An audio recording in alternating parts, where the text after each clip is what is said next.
It's 36 years since Bolton Wanderers won the Cup. This is the very shirt that Nat Loftus wore when he scored the goals against Manchester United at Wembley. Right now, Bolton are 16-1 for the Cup, and as they've already proven, they know how to beat the big boys. McGinley, it's gone away from Diarnaby. Walker is free, and has scored! David Lee, and Bolton certainly aren't playing for penalties. Self-belief's never been a problem with their cup runs. And here's Owen Coyle. 3-2! Bolton Wanderers have come all the way back. David Lee, Walker to his left, McGinley to his right. Oh, it's Walker for Bolton. Yes! Surely, that must be it!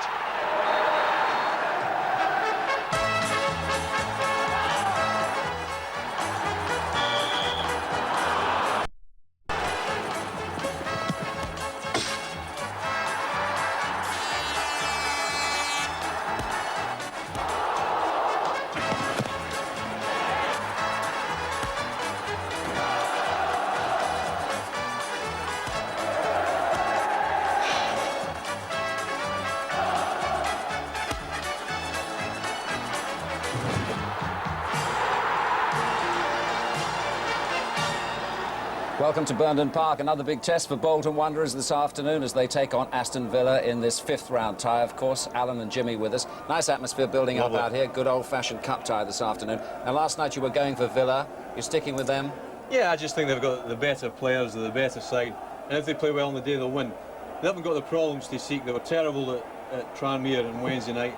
They're without Staunton and Teal. There'll be a huge responsibility in Froggatt coming in left back. I feel Atkinson might just swap Daly to give him a little bit of protection, the young left back against Lee. Yeah. Another point, of course, is that Bolton might not reach the dizzy heights they got against Arsenal and Everton. You're favouring Villa, though? I'm going for Villa. Now, Jimmy, the First Division's been doing well against the Premiership in the Cup so far. Yeah, I've been looking for a reason behind that, and I think it is so much the individuals who realise that they can show what they can do against the very highest level of performance, against the Premiership clubs.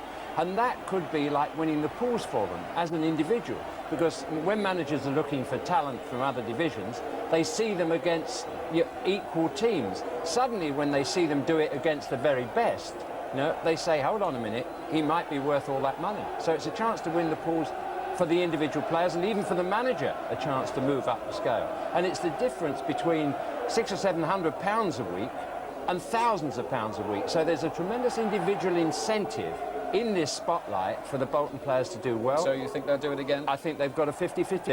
They're a good team. Their teamwork is excellent. And on that basis, they don't start, for me, as underdogs. Well, we can never guarantee goals, but I think we can guarantee a good football match this afternoon. Two very good footballing sides. Let's now join our commentary team of Trevor Brooking and John Motson. Well, what you can guarantee, Des, is the atmosphere. It's an authentic cup tie, this. All the ingredients are there. Burnden Park on a day like this, a crisp afternoon in the northwest, really seems to take on the true flavour of the FA Cup. And Bolton Wanderers, whose team we'll look at now, have done so much towards that in the last two seasons. In fact, this is the side Bruce Rioch's picked today that won at Highbury in that memorable replay from a Bolton point of view. The same 11 players with Seagraves at number 6 because Winstanley is still injured. And I wouldn't think, Trevor Brooking, there'll be much change in the way they line up. No, it's a fairly standard 4-4-2. Three players that have caught my eye during the run. Number 8, Stubbs, used to be a midfielder, now a very constructive central defender, and I expect big things from him. In midfield, Jason McAteer makes a lot of surging runs to join the front two, and number 10, John McGinley, good close control, seems to revel in these big atmospheres, and of course alongside Owen Coyle, who's been scoring plenty of goals. Yes, he scored in every round, actually, Coyle. Bolton, of course, began back in round 1 in this season's competition. Now, Aston Villa, who come here off the back of a Coca-Cola Cup defeat at Tranmere on Wednesday night, they've got Sean Teal suspended still, so Cox will play at right back with Barrett in the centre, and they've also got Steve Staunton out again. He had another operation on Friday, so number 12, Steve Froggatt, comes into the side, and I suppose we can expect to see him play at left back, can we, Trevor? Well, it looks like it. He'll be against David Lee, who likes to take on fullback, so a big test for his defensive capabilities, Froggatt. And then, of course, whether Houghton or Daly do swap to give him a bit more protection with Houghton, we'll have to wait and see. And up pace of Saunders and Atkinson will be a worry, I'm sure, for Bolton. More protection with Houghton. We'll have to wait and see. And up front, of course, the pace of Saunders and Atkinson will be a worry, I'm sure, for Bolton. Well, I can just see John McGinley shaking hands with the referee. He is the genuine cup hero here. Scored in all these big games that Bolton have played against the Premiership sides. There's Coyle on the far side. They really are a double act, those two. It was McGinley and Walker last year in the cup, but it's been McGinley and Coyle this year, and Walker is in fact one of the two Bolton substitutes. But they do hunt as a pair, and it's going to be very interesting to see what happens when they come up against Paul McGrath and Earl Barrett. Could be one of the key areas in this afternoon's match. Brian Hill is the referee from Kettering, and away we go. Bolton in white, playing left to right towards the end where the greater share of their support is gathered. That's the right-hand end of the ground as we look. It's known here as the Great Lever End. There's Brian Hill, and the Villa fans packed on the embankment, as it's called, at the town end away to our left, but plenty of noise, and there's the first ball through on an offside decision to stop Owen Coyle. Well, just that one query at the moment. Tony Daly, although he is naturally right-footed, has in recent games been played over on the left, and that's where he is starting off, and so he's going to have to help out a little bit, Steve Froggatt, with David Lee. Yeah, because Lee's a bit of a flyer when he gets going, isn't he? This is Earl Barrett, and the first kick, an uncertain one from Mark Bosnich.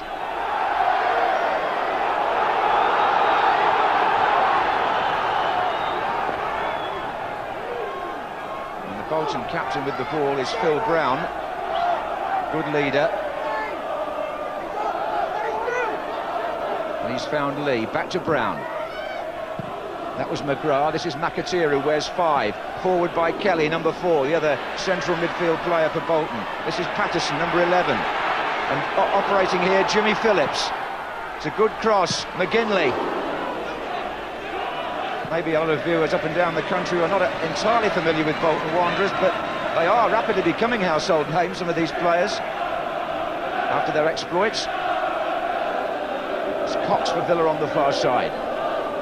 Stubbs. And they are a passing team, Bolton. We should make that point at the start. There's no kick and rush about this side. They play through the middle of the field, and it's very good to watch at times. Kelly, one of the key men in that area. Lee. And Froggatt takes the ball from him.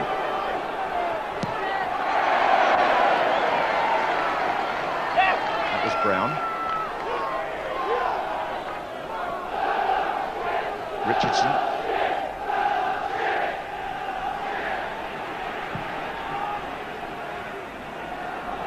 Coyle. And there's McGinley chasing McGrath. Ray Houghton. Cox.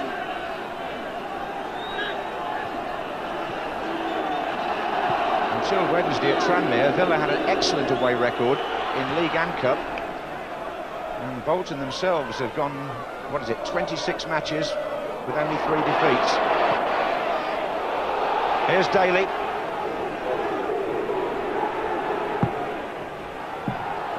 Well, the goalkeeper wanted a bit of help from Seagraves there. And this is David Lee.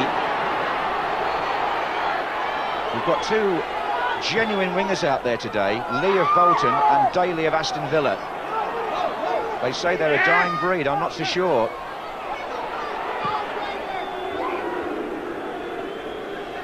Good bit of covering by old Barrett. David Lee there, who was breaking down the right, because Froggatt had overlapped with Daly, and that's the one thing Froggatt's got to be wary of, playing fullback today, that he doesn't sort of drift forward, because he often plays, of course, in that midfield role today, with Staunton injured. He's got to be just holding that little bit more.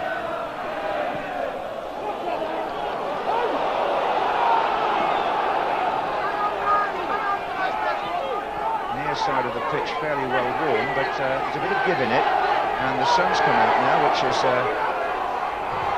made it a little less raw.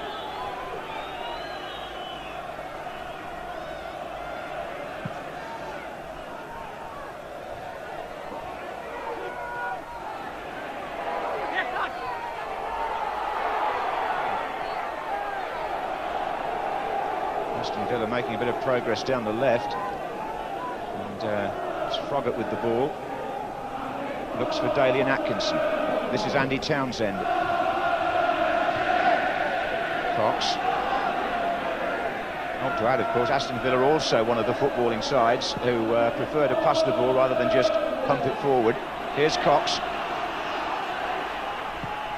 There's the cross, and Aidan Davison, who's been keeping goal very soundly for Bolton, ex-Millwall player. Indeed, followed the manager, Bruce Rioch, here.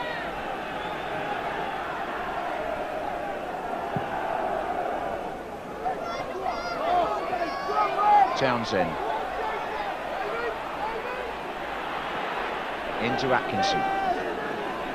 Good turn, and the player on the right was Houghton, but Atkinson failed to find him. Could be such an exciting player, Atkinson. In midweek against Tranmere, they played 3 central defenders, and Atkinson and Saunders found it difficult to get behind them. Today, against the 2 and the flat back 4, perhaps they'll have a little bit more joy. This is Stubbs. Where's number 8 that plays at the back for Bolton? Something of a cultured player too.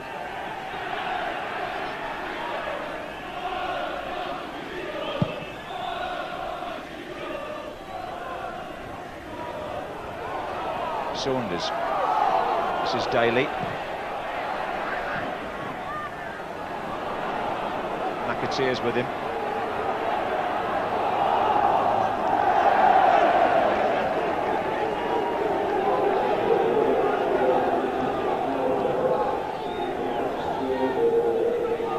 Just caught sight of Ron Atkinson, who's standing right by the players' tunnel to get the view that he wants. In fact, he's so close to the pitch he could almost be playing at the moment. Here's Daly and Atkinson. That's offside against Dean Saunders. Aston Villa manager's taken a very close view of things. He sometimes starts in the stand at home games, but not here.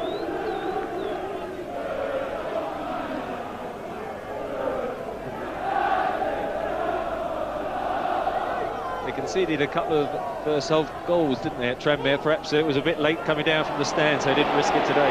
That's right. This is Lee. Coyle's in the middle. Patterson's arriving on the far side. Couldn't get it down.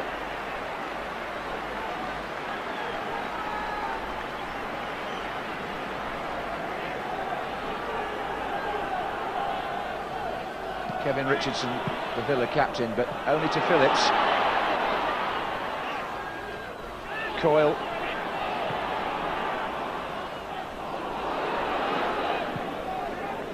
This is Brown. McGinley's being marked by Barrett here.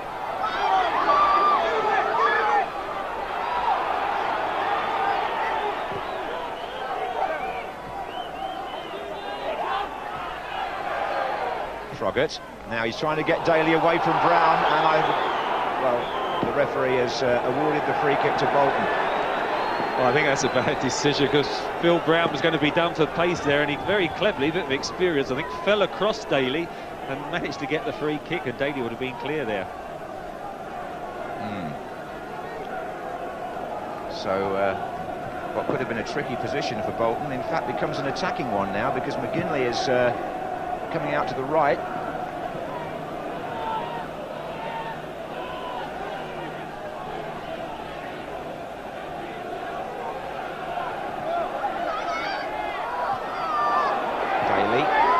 Oh, that's good play, but the return pass just too strong. In fact, Daly and Atkinson just got caught by Stubbs there after he played the ball, but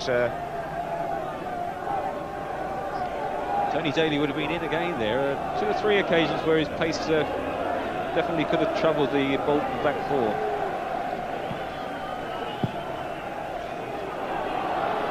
McGrath, Townsend, Froggatt. Comes Stubbs, but only to Townsend. Atkinson. Lee. Kelly. Coyle. Patterson's wide on the left. Jimmy Phillips will overlap now. Four the other way for Bolton. They do get players forward. That's one thing about their game. It might also give Aston Villa a chance on the quick counter-attack, Trevor, to exploit their the numbers situation. Yeah, well, if it breaks down just then, Dalian Atkinson trying to exploit the two central defenders who were playing the offside, but it was just released a little bit too late. But over 90 minutes, you do feel that with Saunders, Daly and Atkinson, there will be occasions where that offside will break down. Just one to watch for anyway. At the moment, it is a free kick for offside. And McGinley with his arm up in the picture there. Barrett staying very close to him. And McGrath is taking Coyle. That's how they're marking up at the moment. This is Seagraves for Bolton. McGinley. McAteer. Well played by Lee. McAteer again. Townsend doing well for Villa. Seagraves. Still a line of three waiting in the middle. This is McAteer. And he's forced the corner. Now this will be interesting because Phil Brown, the number 2, will be up right away. He really gets an awful lot of assists in situations like this. He did at Highbury in the game there, and McGinley right on the line. Patterson will come across to take it. There's Brown.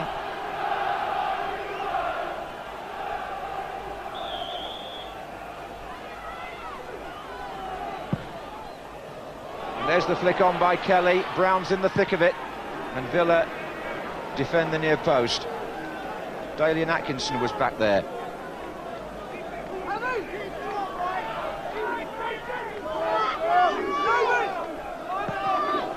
Just see Bruce Rioch at the bottom of the picture pointing there. There he is. Coyle.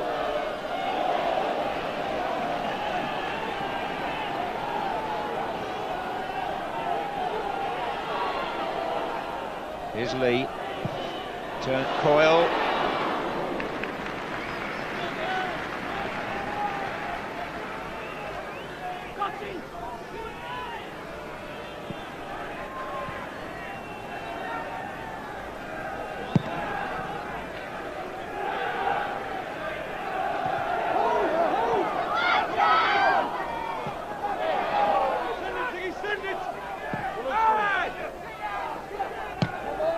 Froggatt started well enough at left back. This is Seagraves.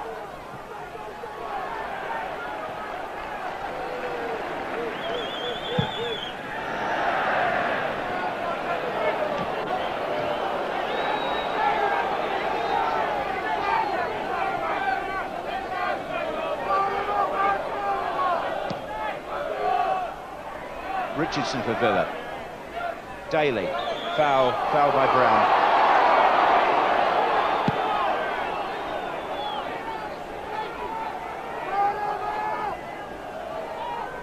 I think McGrath's on his way up now, so is Cox on the far side, both of them.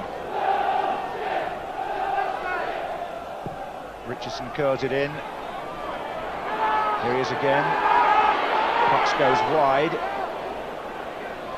McGrath stays forward. Prowling around there on the edge of the area. This is Richardson.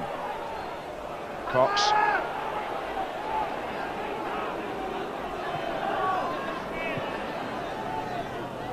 Daly up against Phillips. Daly's cross blocked by Kelly.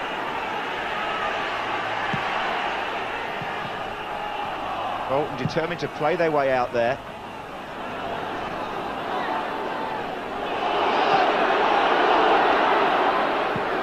And out come the Bolton defence, and the offside flag does go up.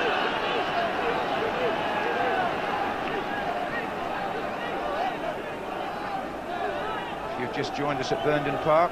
As you can see, nearly 14 minutes gone, and as yet no scoring chances to speak of. Here's Daly, but there might be one here because it's Daly and Atkinson, and Dean Saunders has made a good run in the centre. Bolton funneling back, still Atkinson. Townsend, Cox. Villa with plenty of players forward here, but going to be a free kick to Bolton.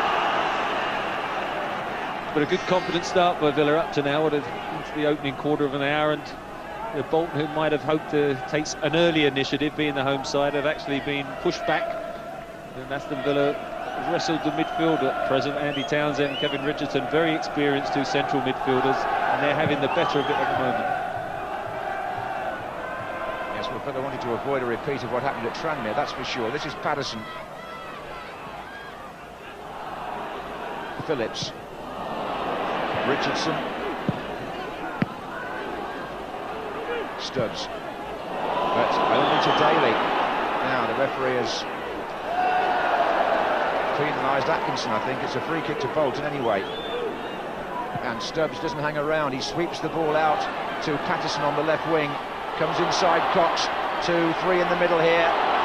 Still Patterson. Oh, it's curling, and Bosnich puts an arm up. Difficult ball for a goalkeeper, that. I wasn't sure what was behind him, Bosnich, so although there was nobody there, he didn't take any chances. It's played short. This is Kelly. It didn't work. Villa had pulled every single player back to defend that corner. Here's McAteer for Bolton. Kelly. McGrath to Townsend. Nobody on the right for Villa at the moment. Mountain's come inside, so he had... Oh, play on.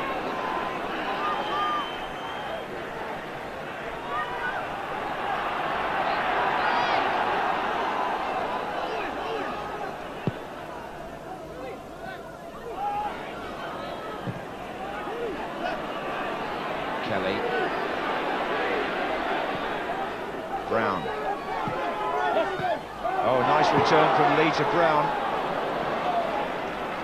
Good one too. There's no need to whip in the cross as early as that. Phil Brown had quite a bit of space to carry the ball. A bit anxious at the moment, Bolton, and conceding possession too quickly. Yeah, it's a big day for them. Here's Richardson. Stubbs. He does have to carry it from the back, this number 8. But his passing in this first quarter of an hour has not actually been up to his normal standard. Perhaps there's a bit of nervousness on the part of Alan Stubbs. I was going to say it's a bit like Alan Hansen as he brought it out from the back, until I saw that pass, and he might be a bit upset in the studio if I suggest that now. I'd go easy if I were you. This is Brown. Now Froggatt to Daly, back to Froggatt. He's wide, and he's got Saunders waiting in the centre here.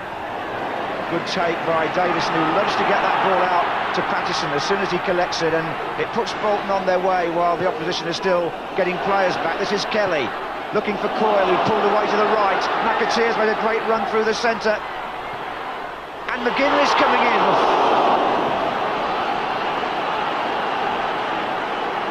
Well, they're trying to get the corner kick, but it was a good run. Comes on his favoured left foot. I think it was a shot, but it nearly turned out to be a perfect pass for McGinley. But neither of those strikers have been able to get into the game yet, so perhaps that will just give them both, particularly Coyle, a lift. That really started, you know, because of Davison's distribution out to Patterson, didn't it, from the other end. This is Tony Daly. Getting it back from Townsend. Oh, good challenge by Lee. Whipped the ball away.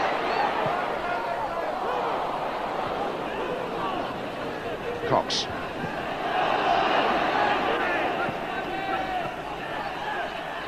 Ray Houghton. Saunders. Townsend. Daly.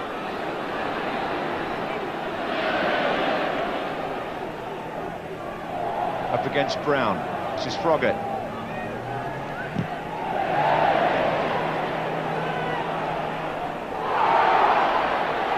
Lee.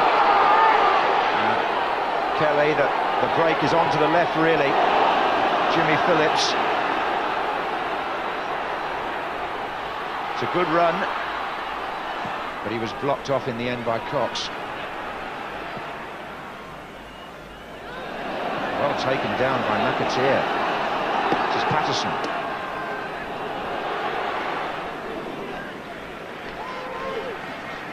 Just starting to warm up a little bit as a cup tie now. Yes, it's been brisk and businesslike, but still waiting to see a real scoring opportunity. This is Atkinson.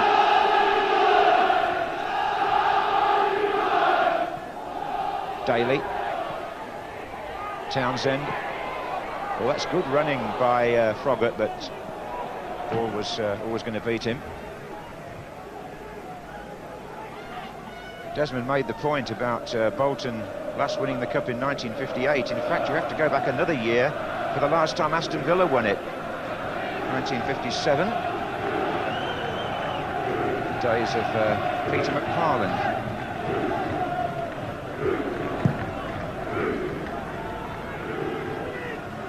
But it's good to be in the company of Nat Lofthouse again. He's president here at Bolton. Still a major and popular figure in the town. Forward by Richardson. Here's Townsend, and on the right-hand side is Houghton. Cox can move up as well now for Villa. Richardson.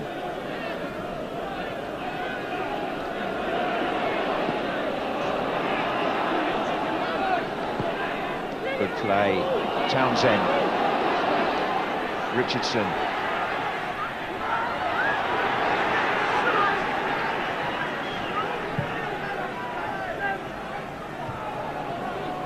Seagraves. Brown. Just flicked off McGinley's head, and Bosnich comes a long way here.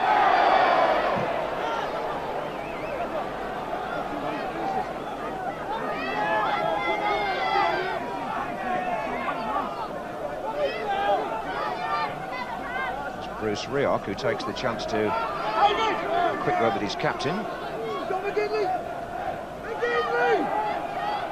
Bruce Rioch, of course, a former Aston Villa player.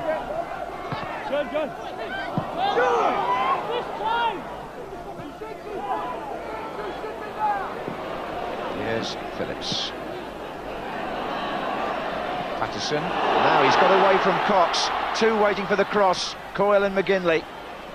Cox recovers. Recovers well. Richardson. Saunders leaving it for Atkinson. This is Lee.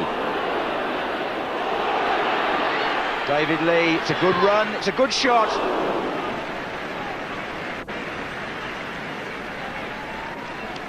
The pitch just drying out. It's not easy when you're running with the ball, actually, just to be able to keep the ball over. You can see it just bobbling around a little bit, and as he just goes to hit it, gets underneath it, never troubling Bosnich. Quite relieved Daly and Atkinson, I would have thought, because it was a sloppy ball in midfield that gave him possession initially. Just coming up to the halfway point in the first half of this live FA Cup fifth round tie, coming to you from Burnden Park, Bolton. I'm sure many of the players who were involved, and indeed the supporters yesterday, will be watching this one and looking forward to the, well, those that are through anyway, to the sixth round draw, which comes up after this game. That's Tony Daly. Stubbs. Oh, robbed by Daly and Atkinson. Saunders to his right.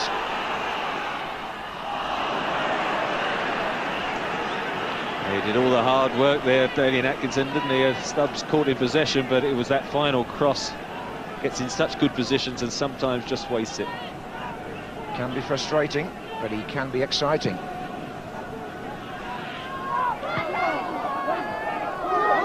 McGinley.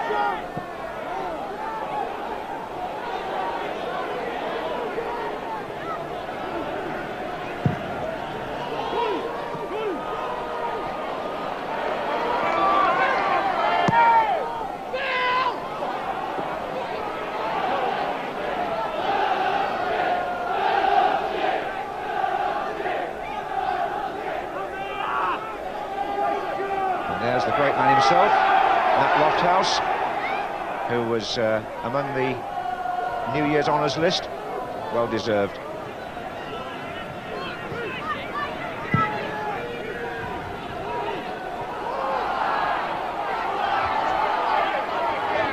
Seagraves. Froggatt.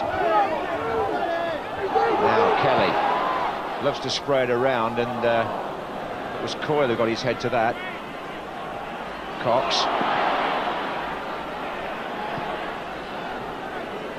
Little dummy by Saunders, it really threw Jimmy Phillips. Seemed to pull him back a bit, but Saunders keeps the ball and then gives it away. This is Lee. McGinley could go square again, but he's trying to find Coyle. Comes off Paul McGrath. Here's Patterson. Houghton has to chase back. And Patterson again wins it. Here's Kelly. Away by Barrett.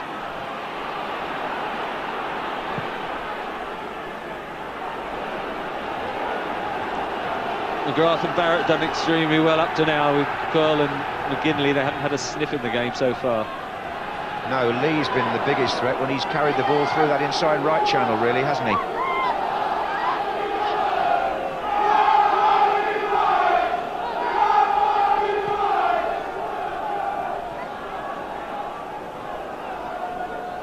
Townsend starts a run from midfield. They've got to chase him here. In fact, Stubbs has just stepped in.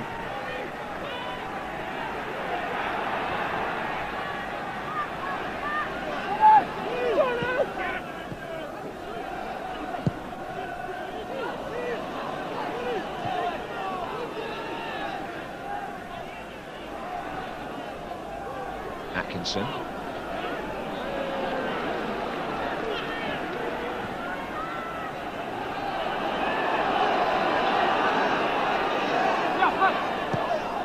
Patterson.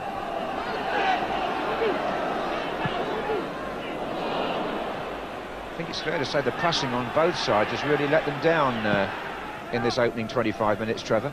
Yeah, it's one of the first grounds for a couple of months now since you haven't had it sort of wet or greasy on top when the ball skids around, and control's not so much a problem. Now with the ball bobbling around on the top, they're finding their touch and the bobbles just as they sort of about to play a problem, and so it's testing out the control that little bit more. Here's Coyle. Now Patterson. Coyle again. But it's run on to McGrath.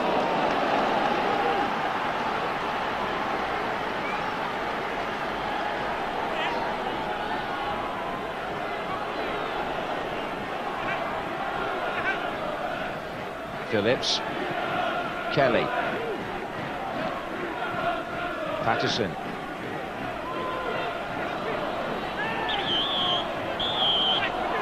It's a free kick to Villa.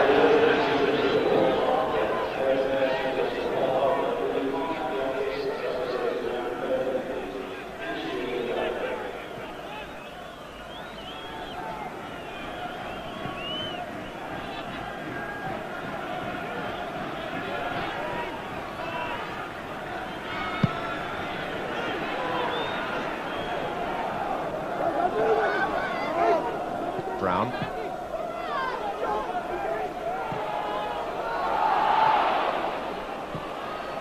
Daly. Richardson looks to the right, and Houghton wasn't really out there, so he's given it to Cox. Now it's Houghton.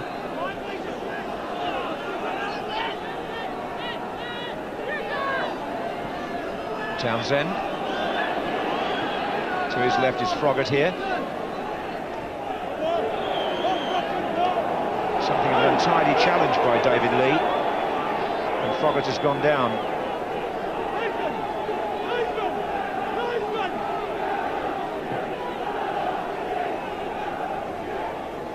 It just runs away, and you can see he just catches him with his left foot. Nothing malicious about it. But Steve Froggatt's had one or two nasty injuries. Let's hope it's nothing too serious. No, in fact, Lee did get the ball there first, didn't he? But Froggatt was out for 3.5 months. Didn't play any football at all with a knee complaint, and he'd just really come back. And the supporters there probably sensing, like we are, that the best of this match is still to come. There's a lot of probing and pushing and examining of each other, but there hasn't been much penetration near goal yet. Bruce Rioch and Colin Todd there, the partnership who did so well at Middlesbrough a few years ago. And they've built on what Phil Neal achieved here at Bolton, which in itself was considerable, and they've rejuvenated this club in the last 18 months. And once upon a time, Ron Atkinson coached here. I think it was a time when he was out of work, and Mick Brown, his great friend, was the coach at Bolton and hurt himself and couldn't continue for a while, and Ron actually had 3 weeks or so coaching Bolton Wanderers in his varied career. Now, in it goes. McGrath's up there, well taken.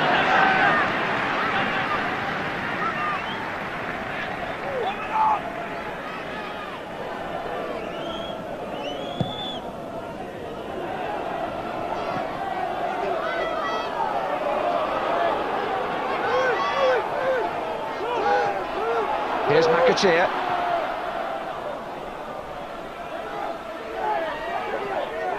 Brown. Well, Bosnic's just on his way out there. Presumably McGrath didn't realise.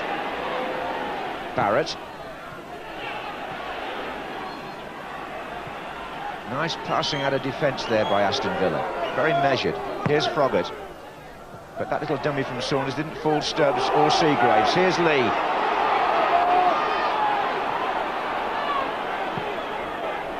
Daly. And again.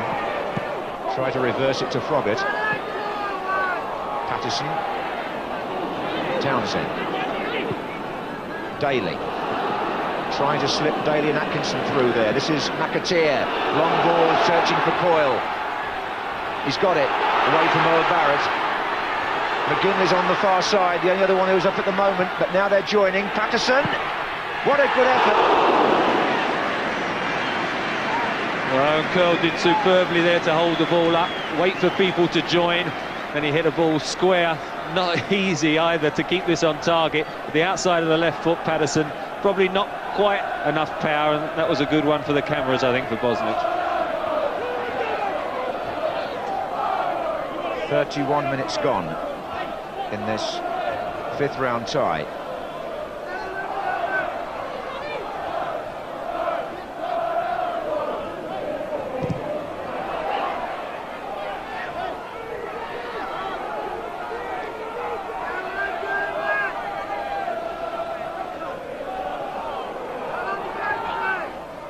Froggatt.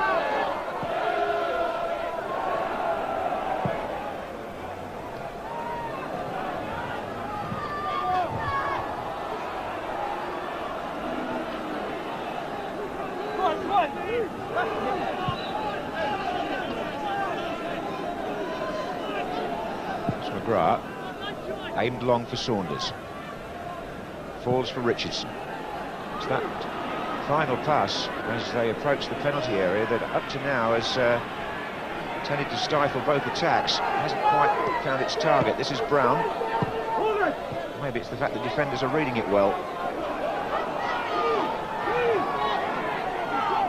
Here's Coyle.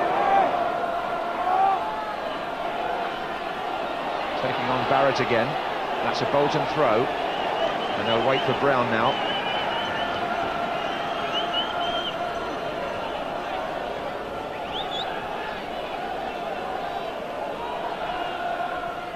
Lee. Tony Daly back defending. But his pass has gone astray. This is Seagraves. Now Stubbs.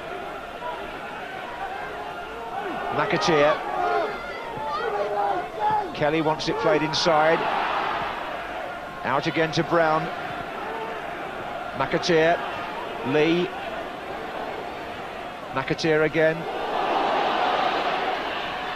And Froggatt concedes the corner. Really good football by Bolton. 6 or 7 passes. And across comes Patterson to take the corner, and Bosnich puts his cap on at this stage because the sun is quite bright. Kelly and Brown lined up in front of Coyle and McGinley.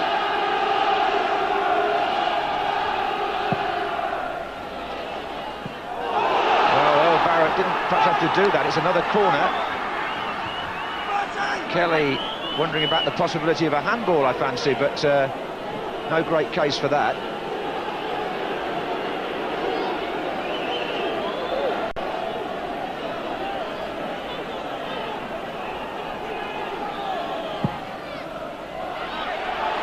And McGinley charging into Mark Bosnich. Now, there was a little shout for a possible handball here, was there, Trevor? Well, it was sort of drifting to nowhere, wasn't it? And he misjudges it, and then just at the last minute pulls his way out, hits his chest. No penalty. No, it's as I thought. Here's Brown. Nice effort by Tony Kelly, wasn't it, to try and convince Brian Hill. Here's Daly. And to his right is Houghton, if he needs him. He's driven him a bit wide with that pass, but Villa have three in the middle waiting for a cross. Daly. Cox. Daly again, and Townsend makes ground in the centre too. Oh, Townsend almost capitalising on Davison's misjudgment. There is quite a breeze out there. It may have affected the flight of the ball on this cross. Well, definitely just drifted it away, tried a one-handed catch and then just hit Phil Brown there and then dribbled around, and much to his relief it goes away. But at the moment, definitely defence is dominating. Whether that swirling wind, as I say, the pitch drying out is the reason, but we've only got that, Mark Patterson 20-25 yarder that didn't really trouble Bosnich. That has been a direct shot. Away by McGrath for Villa. Daly. McGinley. That's a great ball by Kelly for McAteer.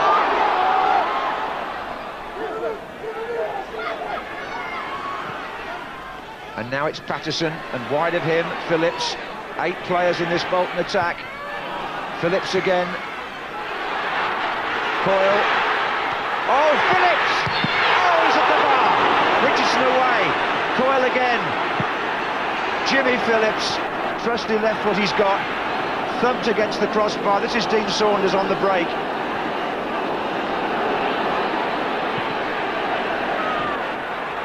And Bolton very, very close to striking the first blow there. This is Froggatt though for Villa. Daly.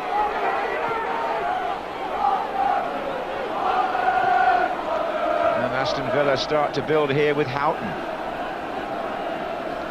And Cox. Now then, that was an explosive effort from the Bolton left back, Trevor.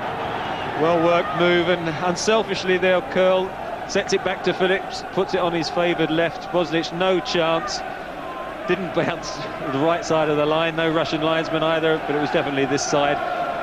And it was a good strike, wasn't it? Wouldn't have given the keeper any chance. And relief for Aston Villa. That's the nearest we've been to a goal, and Phillips is entitled to feel unlucky. This is Houghton. Atkinson's made the run now, pulling away from Seagraves, but Stubbs was there.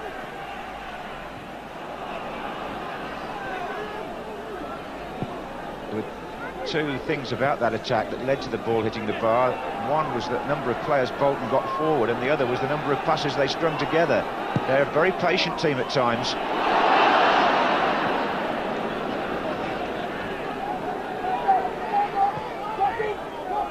Here's Daly.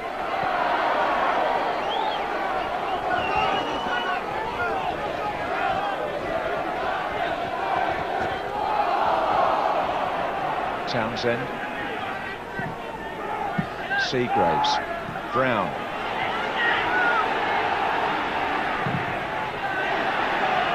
Even back there, they prefer to play their way out if they can. This is going to be a chance for Townsend to get Villa inside with Houghton.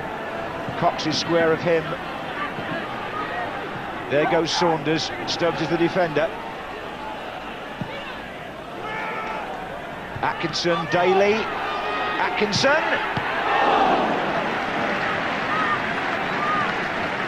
That's good build-up as well. Just shows how dangerous Atkinson can be. Just a yard or two of space. Saunders worked very hard there to get the original cross in. There it is, a knockback from Daly. Just takes it with one, hits it on the half volley.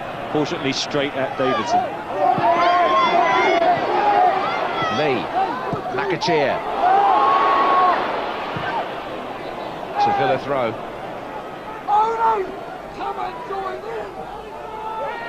McAteer still trying to charge through that midfield, but he's got a couple of knowledgeable players against him today in Richardson and Townsend. seasoned professionals in that role. Here's Barrett. Oh, that wasn't very seasoned. This is McGinley to Coyle. Patterson's also in the box now. Coyle's cross. This is Kelly. Now Patterson. Came off Ray Houghton. And this is Cox.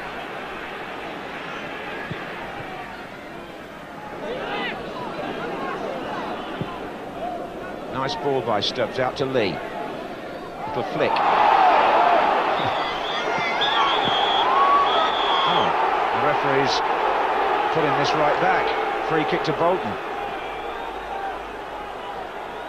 Wondered whether he could have played the advantage there. I bet he wishes he had now. I wonder if that's what Phil Brown thought of the decision, but... Well, Brian Hill, a referee, always likes to have a smile on his face. In by Brown. McGinley. McGrath. 5 minutes left in the first half. No score. McAteer challenges Daly. McGrath.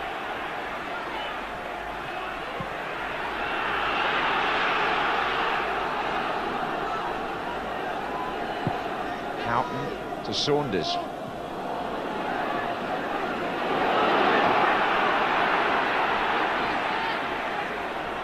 Patterson's making a good run, so is Coyle here. Oh, he nearly got Patterson through, and he would have been onside too. Again, good build-up by Bolton.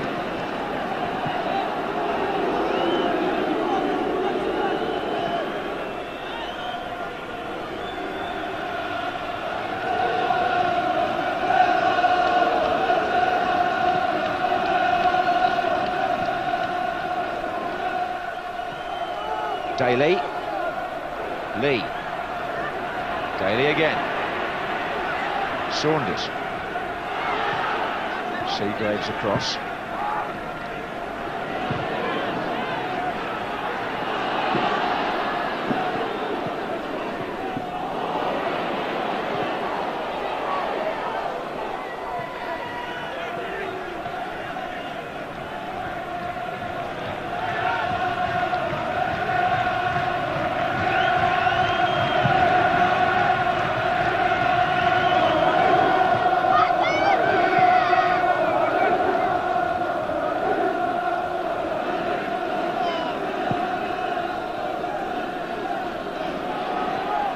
Here's Lee. Well laid off by McGinley, who now makes his way into the centre. Tony Daly's come back to challenge, so he's got two against him here. Finds Brown. Comes off Richardson. They haven't crossed the ball well, Bolton. They've had 3 or 4 situations like that where the crosses have been poor and cut out early.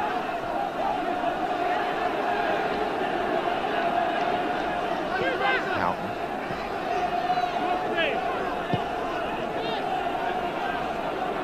Richardson's pass into Atkinson. And here's Lee with a chance perhaps to run at Froggatt, although Townsend's also in attendance here.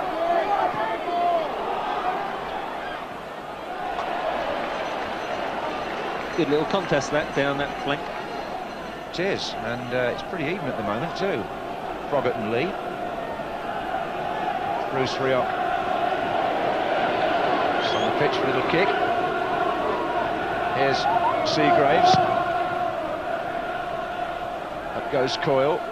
Here's Kelly. Yes, given. McGrath at that cross beforehand.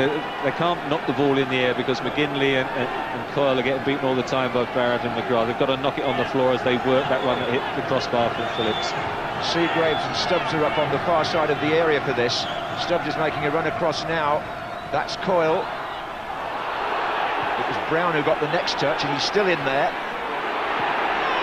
Appealing to the referee. In fact, nothing was given, and this is Saunders away for Villa, with Tony Daly making a run through the centre. Daly and Atkinson getting up with him now. Still Saunders. But the point you made about crossing applies there as well. Teams getting into wide positions, but then not delivering the final ball. And it's frustrating as well for the people who are making runs in the penalty are just trying to get a yard or so away from their markers, and if it's not delivered in well, then it is frustrating.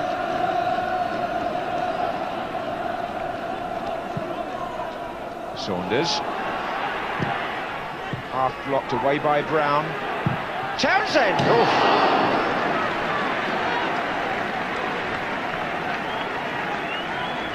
The Aston Villa fans waited quite a long time. They've seen a couple of shots recently. The first one by Atkinson, then the left footer from Townsend through the crowd. Good strike, and he and Richardson have done well in midfield though. Very strong, haven't given a yard or two of space to that midfield in Bolton that sort of like to construct the moves in there, particularly Tony Kelly, who again hasn't had the time or space. No, it's Houghton now on the ball. Saunders flicking it on. That was Kelly volleying it out. Barrett.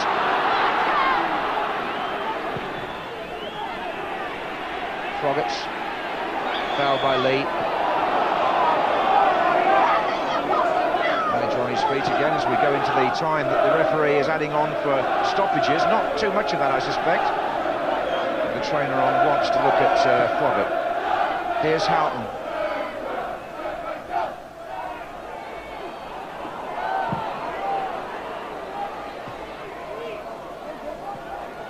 Seagraves, Townsend, Daly. Well, it's been a patient passing sort of cup tie rather than a passionate one, if you know what I mean. But there was a moment where Jimmy Phillips very nearly gave Bolton the lead with a thunderous shot that crashed against the bar and came out. But two teams have done their homework here, and at half-time it's Bolton Wanderers 0, Aston Villa 0. Well, I guess it's a sort of chess match so far, isn't it? And Bolton probably had the better of it, Alan. Yeah, they had a good chance. But the front players aren't really coming into it at Both this sets stage. of strikers have barely had a touch. I think that the biggest thing for me in the first half is it's evident that Bolton have got a centre-back as a coach. You know, Colin Todd as a coach. I think the back four line has been spot on. They really have been tremendous. And they really haven't given Saunders and Atkinson a kick at all. Bolton have got to get the ball into the box. The final ball in's got to be better. They've created one or two openings on the right-hand side and the left-hand side. If they can get quality crosses into the box, then they'll definitely make the chances. Yeah, but they're certainly playing super football, aren't they, Bolton, until it gets to the final, into the penalty area the thing stage. that's taken my eye, it's funny, Alan, looking at the resolution of the defence and the cooperation between them and their teamwork, was also when they get the ball, how well competently they play out. You know, sometimes they do float balls, down towards the corner flag, but that's calculated. But under pressure in their own penalty area, they just play the ball each other, pick out the white shirt, and keep calm. And that's very good management, very good team play. Nice technique. I mean, lovely technique. Sometimes it can be dangerous. Sometimes they just play it a bit too much. Defenders get edgy, in those circumstances. I used to do that myself, but yeah. I like to see them sometimes just kick it a bit quicker. I think for Villa, Saunders and Atkinson have got to get closer together. They're too far apart, and when it's played up to them, they're under pressure, and Bolton are getting possession right back.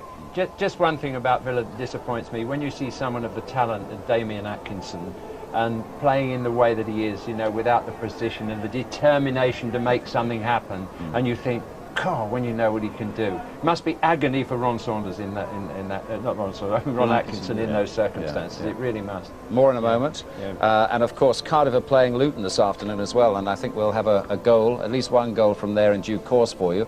And later on, Wimbledon play Manchester United, and highlights of that match on BBC tonight. We've also got that 6th-round draw coming up live after this match. That's all the trails out of the way. Let's, for the moment, enjoy the highlights of this 5th round so far.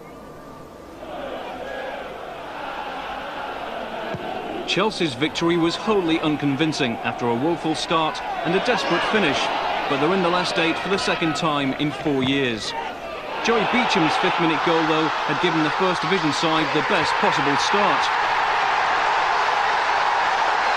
Chelsea's offside trap ensnaring only their own static defence.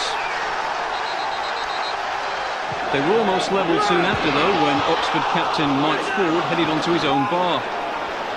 It was to prove a day when touching wood was anything but lucky for Ford. That was as good as it got for Chelsea in the first quarter of the match. They couldn't get to grips with Oxford or the occasion, and had Dimitri Karim not been at his most alert, Alex Dyer's header could have banished them to that black hole that swallowed up so many Premiership clubs this season. But a moment of inspiration from John Spencer after 22 minutes brought Chelsea back from the brink and lifted them to greater efforts. Suddenly there was a newfound determination to avoid going the way of Leeds in the last round. Having wiped the sleep from their eyes, Chelsea took just 8 more minutes to score a second. Craig Burley enhancing his growing reputation with the goal which ultimately decided this tie. Firing home goals from outside the box, his speciality.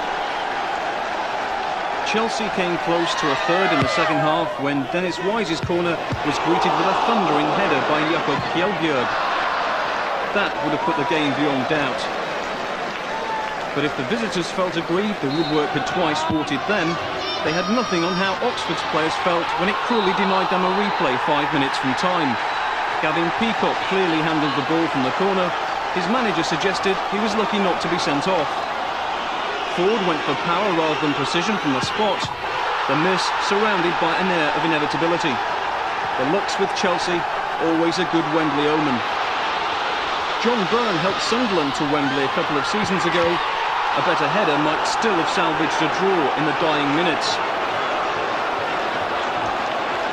So a torrid start and finish for Chelsea, but Hoddle felt it was always going to be their day. I felt all along that we were capable of coming here and winning. I knew it was a very tricky tie, but sometimes when they've beaten the Premier side, the expectations of their own people, sort of they expect them almost to go and do it again, and that puts a bit more pressure on the home side. So I expected us to win. I had a good feeling. Kidderminster Harriers had dreams of becoming the first non-league club since 1914 to reach the last stage of the Cup.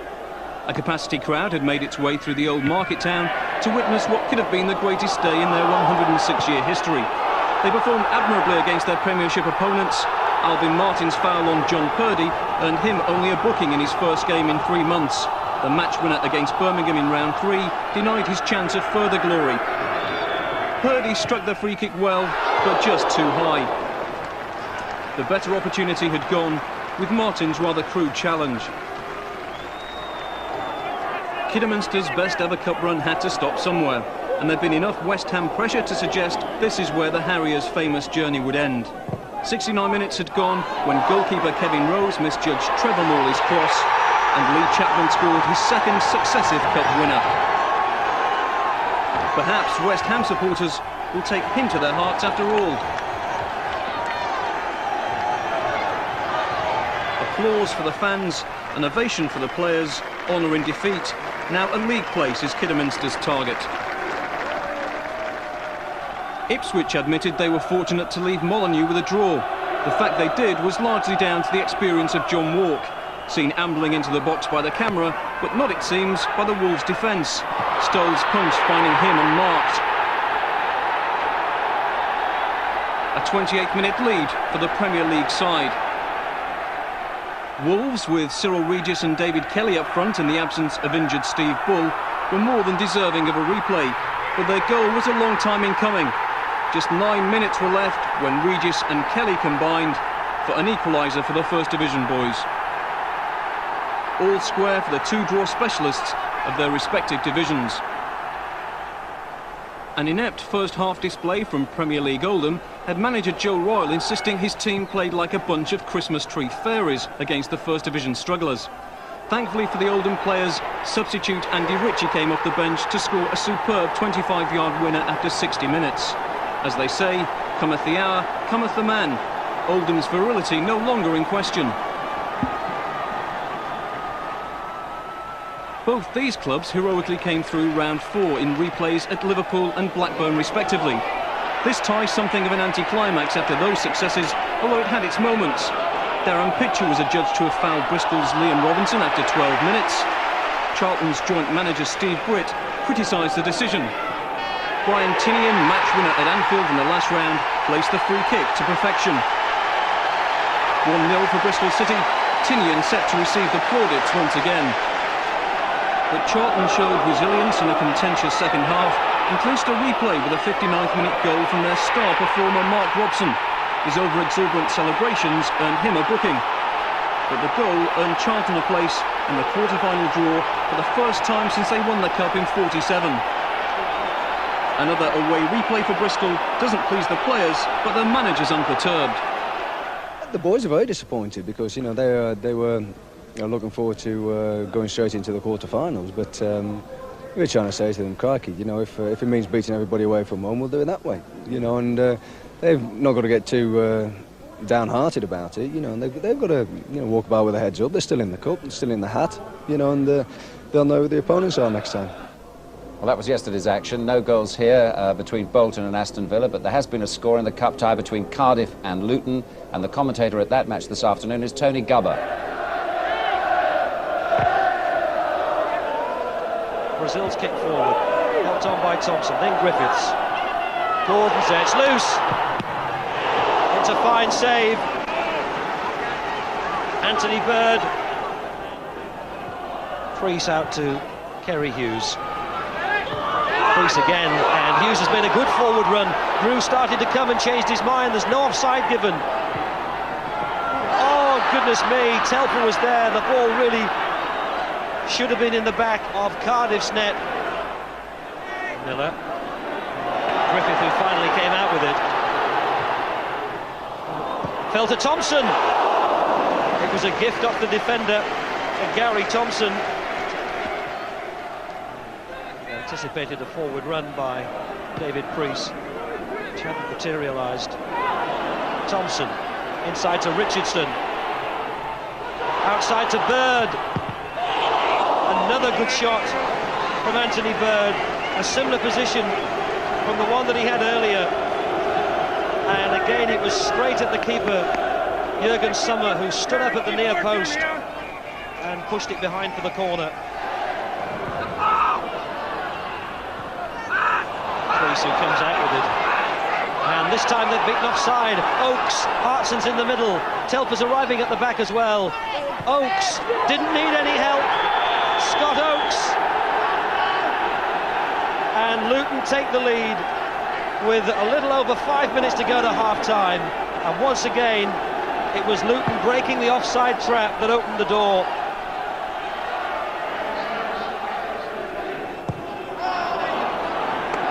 And Grew has gone down and he's injured. The keeper has injured himself as he tried to kick that ball. Well, Grew won't be playing in the second half of that match. Now, right at the start here at Burnden Park, we showed you the famous shirt in which Nat Lofthouse won the Cup back in 1958. Let's see what sort of shirt Nat's wearing this afternoon as we join him now with Ray Stubbs. There's Nat. Nat, what do you make of that first 45 minutes? Well, I think it's been one real typical good cup tie game. I think both defences are tight, they're giving nothing away, and I think one goal will do it. Who's taken your eye in that first 45 minutes? Well, there's nobody taking my eye, really, but there's one or two players who I think are playing well. I think the defences are really playing well on either side. They're giving nothing away, they're not giving the forwards much of a chance, apart from the one where hit the crossbar from Phillips. But I think it's a real tight game, and I think one goal will do it. And I think it's going to be Bolton too. There are great mementos all around from that 58 side you played in. Are there parallels to be drawn from Bruce Rioch's side in 1994 and the side you played in? Yeah, I think there's one parallel that can be drawn, and that's the tightness of the tide. The fighting for one another, the playing for one another, and if you kick one, you've got to kick the other 10. And that's what it's all about in this game. They're playing as a team, because they've got to play as a team. Congratulations, say, on your OBE. When do you go down to the Palace to collect that? Thank you. I go down on the 16th of March to receive that. Thank you very much. I'm sure all the people of Bolton are very proud of you. Well, this is, to me, it's an honour for Bolton and the club and everyone. Not only me, everyone. Nat, thanks for joining us. Privilege, thank you. Famous Nat Lofthouse, looking well and speaking well there, Jim. And exceedingly well, yeah. You played against him, James? I did, yeah. You wouldn't want to try and stop Nat when he looks a lovely fella there now, but you wouldn't want to get in his way when the ball was in the 6-yard box. Went through the ball, the player, the goalpost and everything. Through the back of the net. Nat in his day. Yeah. Just reflecting on that first half here, I mean, Bolton did have the best chance, didn't they? I mean, they hit the yeah, it was bar controlled and it was calculated, and they played it. And Owen Coyle, he picks out Phillips great. Good first touch, and the finish is almost perfect. Bosnich has absolutely no chance at all. Mm-hmm. Coyle's a talented player with good touch, and it's a great hit. Yeah. You'd have to They're ask unlucky questions with about the Villa marking, because he's in the box, he hasn't been picked up. They've got to get McGinley in the game a bit more, haven't they, Bolton, if they're to win this one? I mean, he's Yeah. been the hero so far in many ways. If you put in the run. box for him, he'll score. You know, I think that, as we said before, the final ball into the box hasn't been the greatest from Bolton. They've had the chances, they've had it wide in either flank. If they can just get the ball into the box, then I'm sure McGinley will come good for them. Right, we're looking for some goal action, Jim, in this second half then. We are indeed. I think the morale of the Bolton side is better than the morale so far of the Villa side, I would say. A more cohesive outfit, perhaps. John. The attendance inside Burnden Park just under 19,000.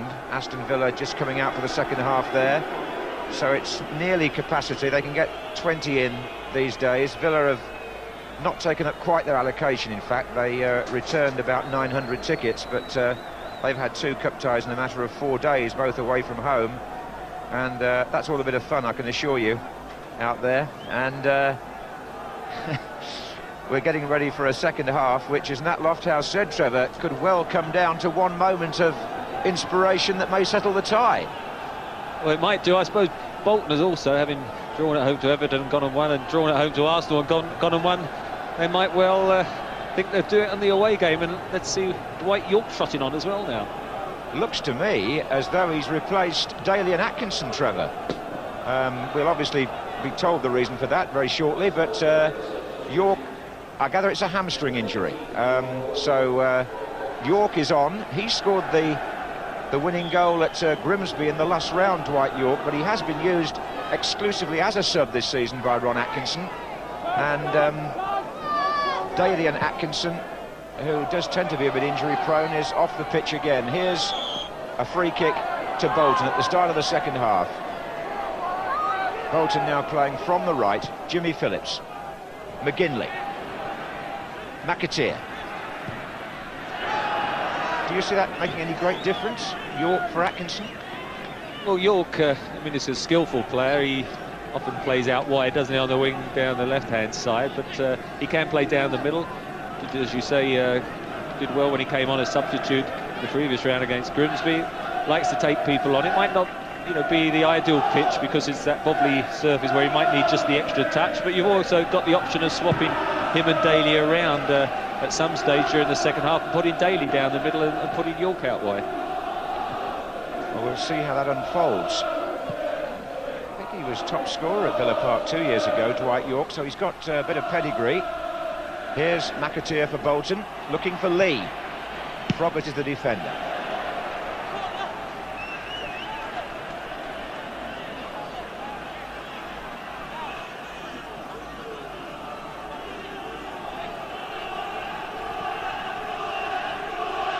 Lost ball at the moment, I think.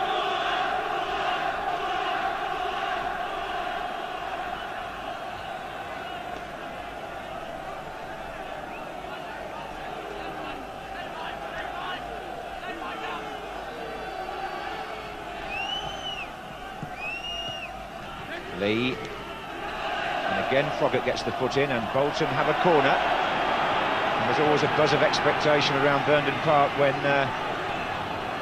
Stubbs and Brown get forward for these. Again, it'll be the curler from the left foot of Patterson from the far side.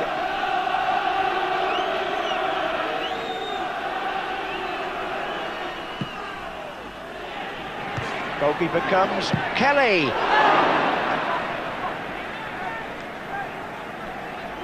Bosnich shouting across to the referee then about a bit more protection, because it wasn't the best of punches by him, by his high standards. There's a lot of bodies in there, not easy to get to the board. It dropped for Kelly, but he couldn't keep it down. They do pack that near post, don't they, making it quite hard for him to get through the crowd, really.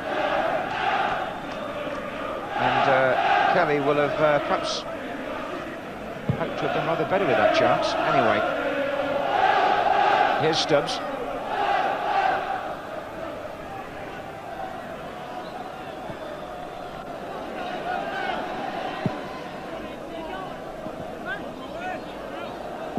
Forward by Barrett.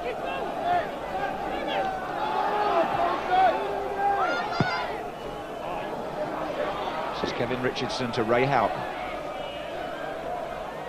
The pattern has really been in these two Bolton Cup runs that they've tended to draw the home tie and then win away. It happened at Liverpool, Everton and Arsenal. So if it stays at 0-0, they won't be complaining too much. Here's Houghton. York. Daly. Held off the challenge well, Tony Daly. He's trying to go around the long way again. And this time Brown gets to him.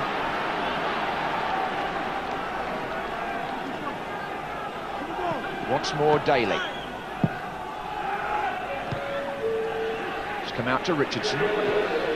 Townsend. That's Froggatt. And Dwight York is down in the centre, injured. Referee has checked on that, and the ball has gone out of play anyway, so Jim Walker can come on. And Dwight York has only been on the field less than 5 minutes. Half-time substitute. Now needs attention. Originally came, I think, from Froggatt's cross. Good cross, naturally left-footed. As he goes up there, I think he's probably just caught the arm of Seagrave and just got a knock in the face. Welcome to the second half for Dwight York, though I don't think it'll be anything too serious that he won't be able to carry on, just a shake-up. Well, the atmosphere in Burnden Park still not found wanting. We haven't had a goal yet. If anybody's joined us at this stage of the afternoon, the nearest we've come was a shot from Jimmy Phillips of Bolton in the first half, which hit the bar and came out. But otherwise, defences have been pretty much in control. Here's York for Villa. Houghton. Here comes Stubbs. It's been that sort of game, really. Defenders just coming across to cover and sweep up any potential trouble.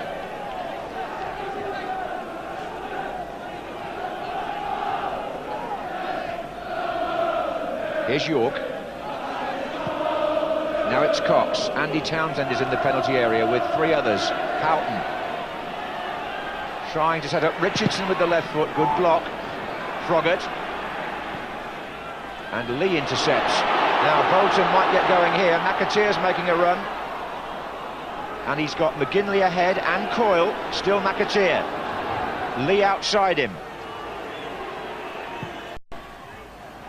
Flying header by McGrath. Brought down brilliantly by Kelly. But not past that way. Tony Kelly, the sort of playmaker in midfield, but he just hasn't had the space or time. As soon as he brought that ball down, he had good control to do it. Somebody was snapping it at his heels. It's usually Townsend or Richardson taking it in turns. And at the moment, he hasn't been able to have the influence and to create the passes, the supply line to McGinley and Curl that he normally does. Here's Saunders. And again, he's got it back from Townsend. Good challenge by Phil Brown. Now Coyle, back to Kelly, up to McGinley. Clipped out to David Lee, and he brought it down well too. Good football from Bolton. It's Lee again now. He wasn't sure if Brown was coming or not to help him. Here's Richardson. Also, Andy Walker, Bolton have got him in reserve on the subs bench, and Bruce Rioch has used him in the last 2 cup ties, the 2 Arsenal games. Further option for Bolton if they so desire. Here's Stubbs. Bringing it through well now, Coyle. Didn't quite get the other side of Barrett though. McAteer.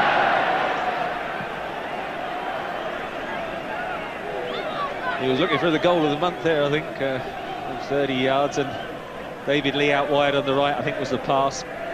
Just saw a bit of glory coming. It was nicely brought through by Stubbs, though, wasn't it, from the back? You know, he's a very assured player on the ball. I can see what Colin Todd means about him. Got a lot of ability. Well, Colin Todd would know a bit about bringing the ball back forward. Unfortunately, from my point of view, he used to get back very quick as well. Here's Aston.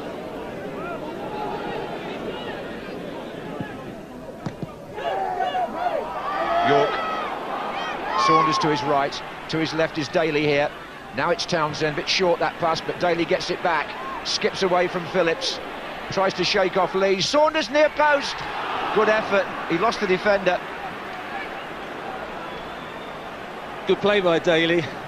Thought he was going to knock it into Townsend, but he spun himself, put a low ball into the near post. He's just got half a yard, hasn't he, on Stubbs? And I thought that had dribbled into the corner, but it went the wrong side. And Tony Daly springing into the match there. And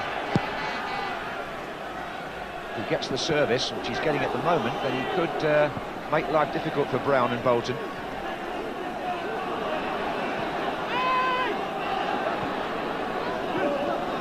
This is McAteer. Patterson starts a run and then checks and takes it short. But in doing so, he's lost it to Townsend. This is Dwight York, and Villa are moving well now. There's a sort of determination to get players forward. It's Houghton on the ball at the moment. Now Cox coming up from right back. Townsend in the penalty area. York. Cox goes behind Saunders this time. Coyle with the header out. Back by Houghton to Richardson. Thoughtful ball through. Here's Dwight York. Oh, well, Jimmy Phillips must get some credit there as well. I know that it'll look like a bad miss by York. I think Phillips came right in behind him, didn't he, as he was about to shoot. Well, he did. I think there was a bit of tugging going on there as well. Once he saw he was inside him, he tried to pull him back, and I mean, he tried to hit it with the outside of his right foot, York, and that was a great chance, wasn't it? Yeah, it goes down as a bad miss, actually, doesn't it? Because really, Phillips is not going to get there, and he's put that miles away. I'm just thinking Dwight York had done quite well with his runs, drifting out wide, and then suddenly gets a goal-scoring opportunity and tried to hit it. Probably one of those he could have hit with his left, hitting it with the outside of the right. And as I say, on a dry pitch, sometimes when it pops up, they either crash into the net or, like that one, has them ducking on the terraces. I think you were right first time. There might have been a bit of a tug of the shirt as well. This is Daly.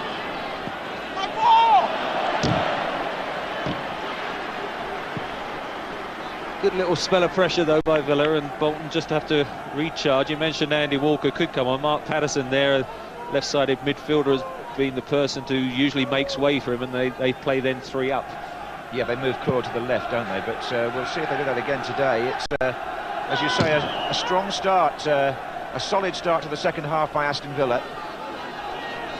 And it's also worth mentioning that one of Ron Atkinson's compliments to Bolton before they were drawn against Aston Villa, in fact, was that they're a very patient side. He said that Bruce Rioch's teams never seem to be in that much of a hurry, which is one of their assets. So we'll see now as McGinley tries to flick it on. And this time he gets the free kick against Earl Barrett. Villa aren't very happy about that. Barrett looks perplexed. Well, Barrett's done well throughout the game, just nipping in front of McGinley as he waits for the ball and just keeps getting a toe end away from it. On that occasion, McGinley tried to ride him round, and the referee decided he was fouled, and Barrett came through him. Now then, is it going to be Kelly or Stubbs? And it's Kelly! And off the line by Andy Townsend. Bosnich somehow stopped it, but even then it looked as though it might have gone in. But Townsend's interception saved Villa there. Tony Kelly, that was a cracking free kick. He's a bit unlucky, isn't he? He put one in the net at Arsenal and it was disallowed because an Arsenal player had broken the wall. Here's Coyle.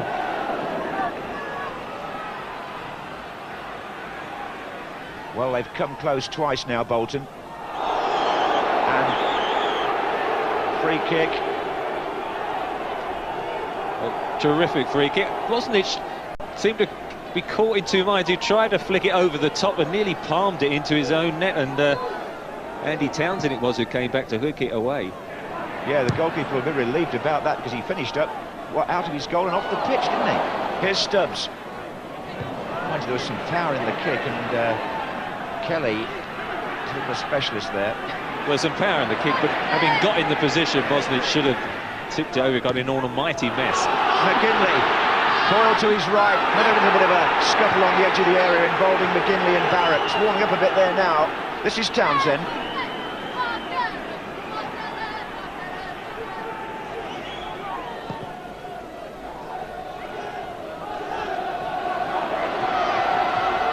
Patterson feeding it through with that left foot. Coyle, oh, Bosnich should come out, has to get back. Good cover by Earl Barrett. Now Cox.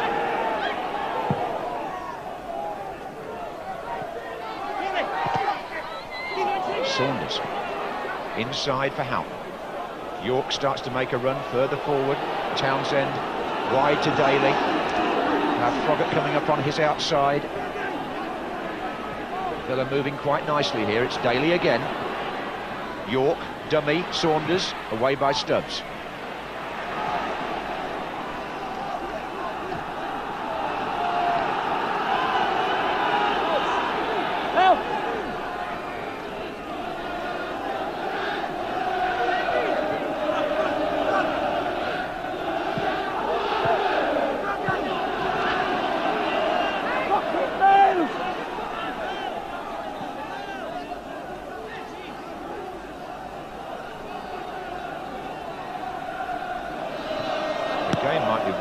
Afternoon's definitely getting colder. This is Coyle. And now Houghton. Daly. Challenged by Lee. Now then. And Bolton get the free kick.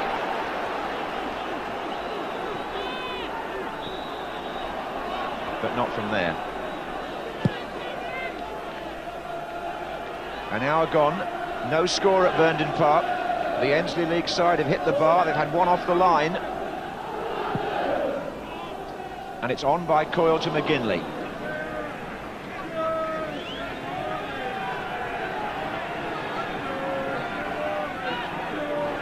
Kelly got the ball off, Richardson saw a chance to curl one, I think, and it came off Paul McGrath. Richardson was caught in possession there.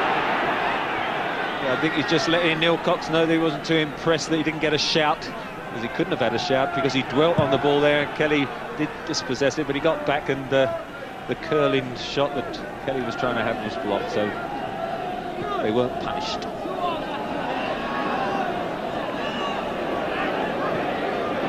Good piece of play that by Andy Townsend. He's found Neil Cox, but that's not a good pass. Stubbs, Kelly. Oh, well played by Houghton. Saunders makes the run now, it's just a bit overhit by Houghton.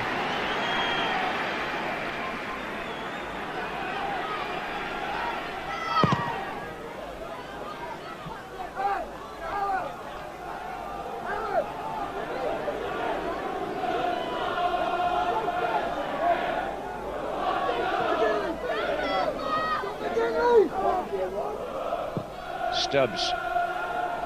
But it's not really going anywhere, and after a flurry of activity at both ends, the game going through a little quiet period again now.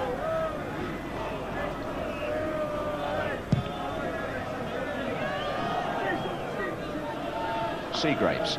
This is Kelly.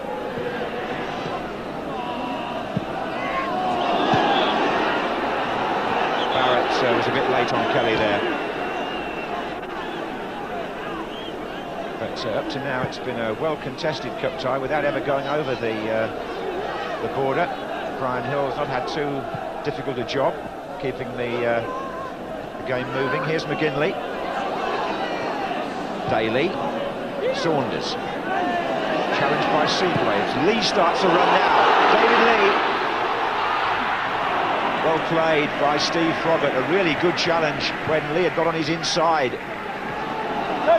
The ball from Mark Seagrave, and I thought just got a yard away from him, Lee, but as you say, Steve Froggatt done well, hasn't he, at left back today? He says he likes playing there better than playing on the left wing, so he certainly slotted in very comfortably into Staunton's position. This is Kelly for Bolton. Coyle. Kelly again. Free kick given the other way. Roar of approval from the Villa supporters, who felt that they'd been on the wrong end of one or two of Mr. Hill's recent decisions. That one's gone against Kelly.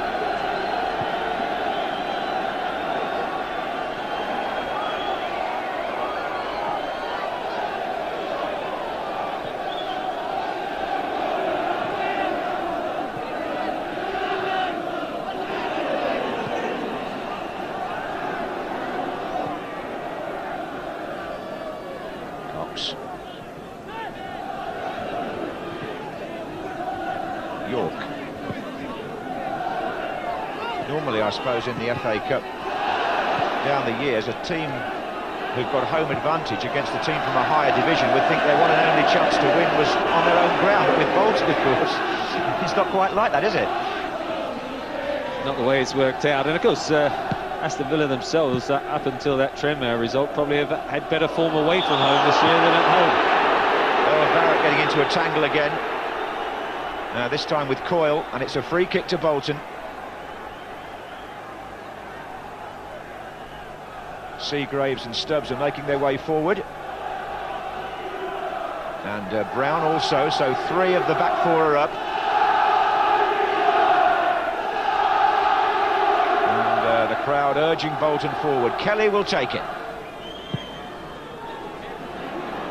But it's planted firmly in the hands of Mark Bosnich.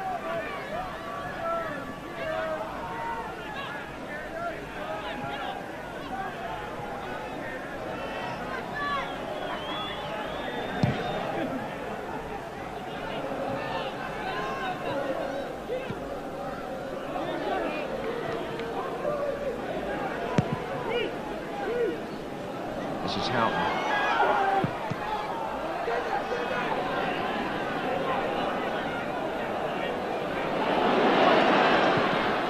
Phillips, McGinley, Townsend in front of Coyle.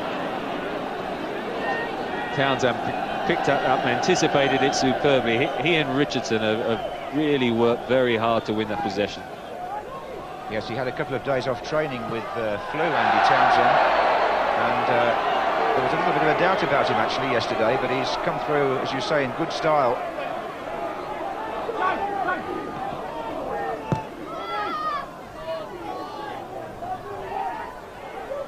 There's Coyle, another man who has hopes of being picked by Ireland for the World Cup. This is McGinley. Nice ball. Phil Brown to Lee. Lee's cross, but again it's too near the goalkeeper. The crossing hasn't been good. Point you made in the first half. It hasn't. It's been too deep as well. They've not got to the bylines. They're hitting it from a long way out and driving it across, and from that distance it gives time for Bosnich to come out. Just have a bit of handling practice.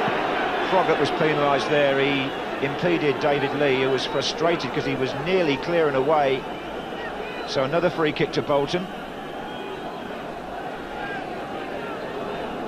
Keeping the play firmly in the Villa half these last few minutes. Up goes Seagraves now to join the others. Number 6 just going through.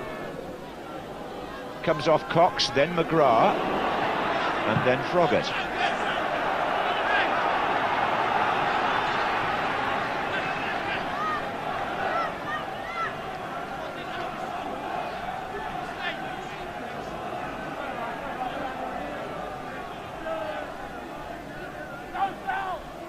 McAteer, Brown, Lee, same triangle again. It's Brown's cross. Stubbs is in there. McGrath heads out. Good header too. Saunders gets it back from Houghton. This is Patterson. Coyle, McGinley. Good run by Patterson far side, but McGinley's pass again. Bosnich is just having to pick the ball up as the crosses and passes are overhit at that end. This is Townsend, and that one is 2. There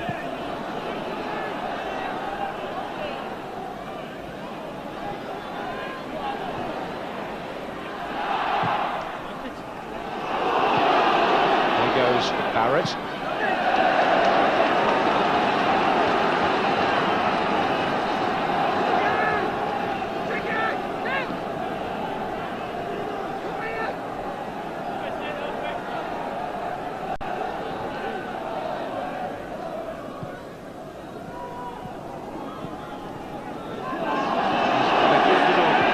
Trick there, David Lee, which gets him away from players in the first yard or so, and Villa consequently have stayed very, very close to him. There's Coyle on the far side with McGrath.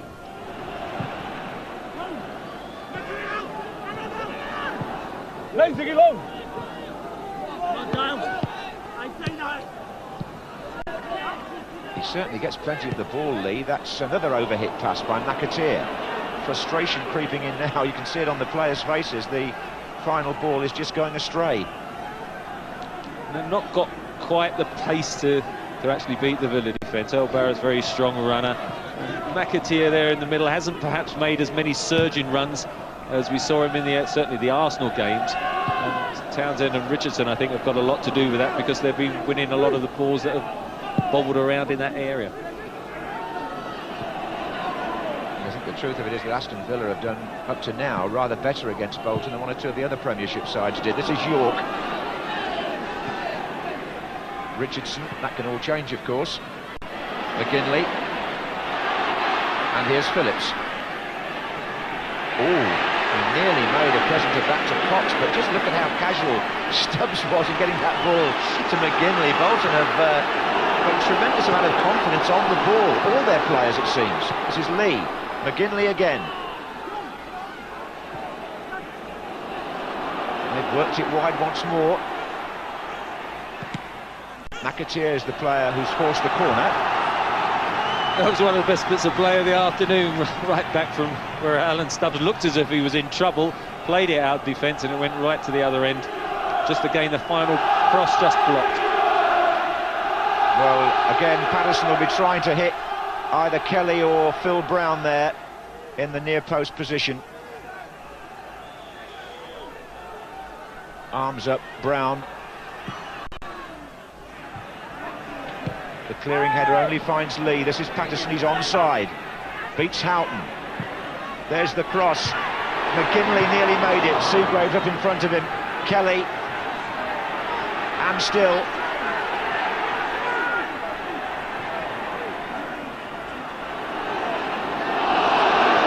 Play on. It's York. Lee felt it was impeded by Daly, but Bolton have won the ball back by McAteer. Good pass too to Patterson. Well done really to the referee. He's letting it flow whenever he can here.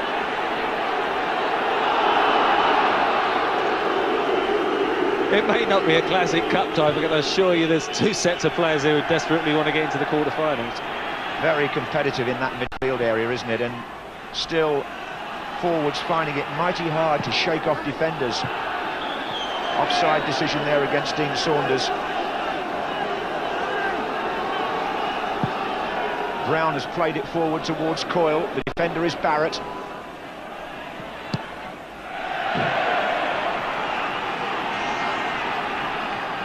Going into the last 20 minutes here at Burnden Park. Lee. Brown, Coyle. Brown's cross, and it's fading away there. Yeah, again too deep. I just wonder now, into the last 20 minutes, whether Andy Walker might just get a little run out again, or as to whether Bruce Rioch decides, well, I don't want to change the pattern. We've run away twice, let's keep it as it is, and see if we can pinch the goal with the players that are out there at the moment.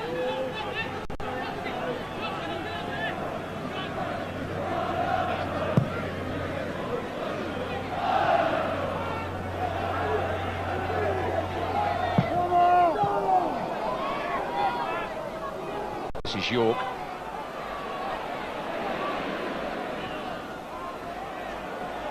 Now Saunders. Seagraves intercepting. Now it's Lee. Up against Froggatt. Daly is chasing back to help. And it's his interception.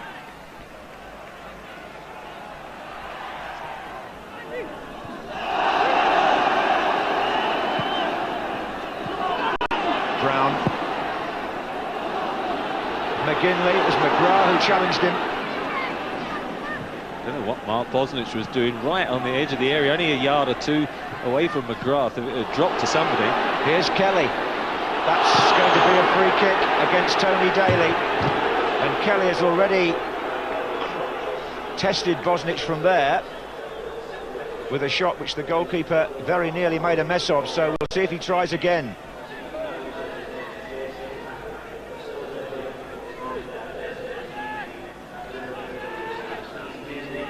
It's a long way out. It's got to be 30, 35 yards, but I'm sure he's going to have a go. I don't think it'll deter him, Trevor. He's a confident fella, Tony Kelly. And now they've put a man back in there to try and prevent the offside. Hold on.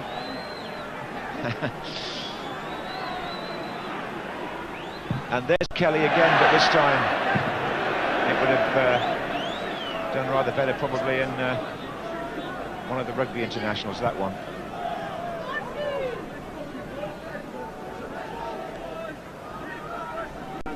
So just over a quarter of an hour to go.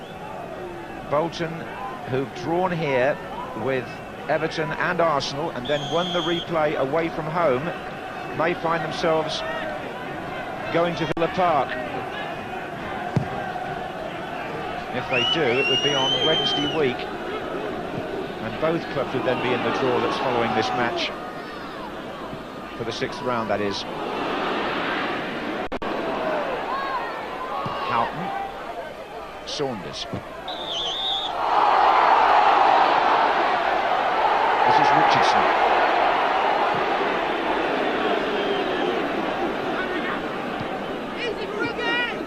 Tony Daly. Richardson again. Froggatt is well forward in this attack for Villa. That's who he was trying to find. But still, the defensive line, which Alan Hansen mentioned at half-time, is holding firm. And that's a free kick. Lee fouled by Richardson. Richardson saying that he dived there, but I think it was a foul. Just clipped his heels.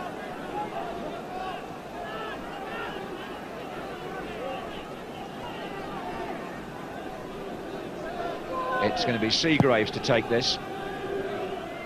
Coyle, Barrett was up behind him. It's come back to Jimmy Phillips.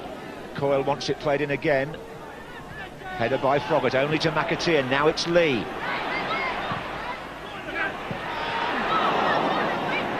Another one in a chapter of very indifferent crosses. Just try to vary it a little bit and whip it into the near post, but again the Coyle neither had gone, both hanging out, and again it was wasted.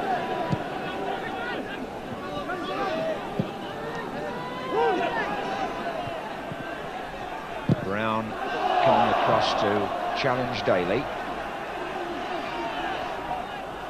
I think it was Kelly who got a knock there. This is Coyle for Bolton. Now it's McAteer.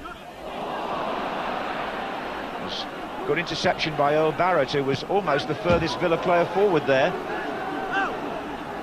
Takes the throw and finds Townsend.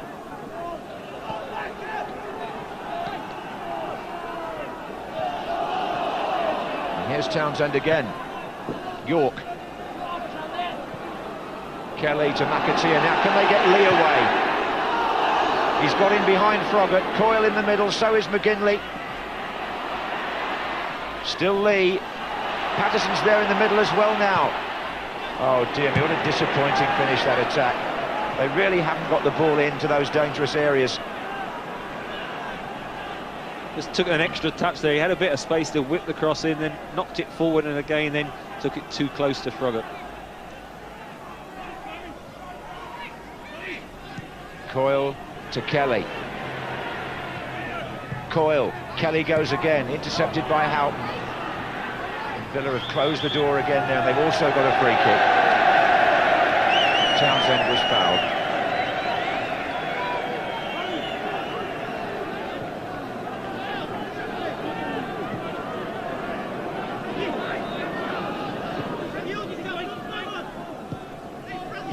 This is Daly.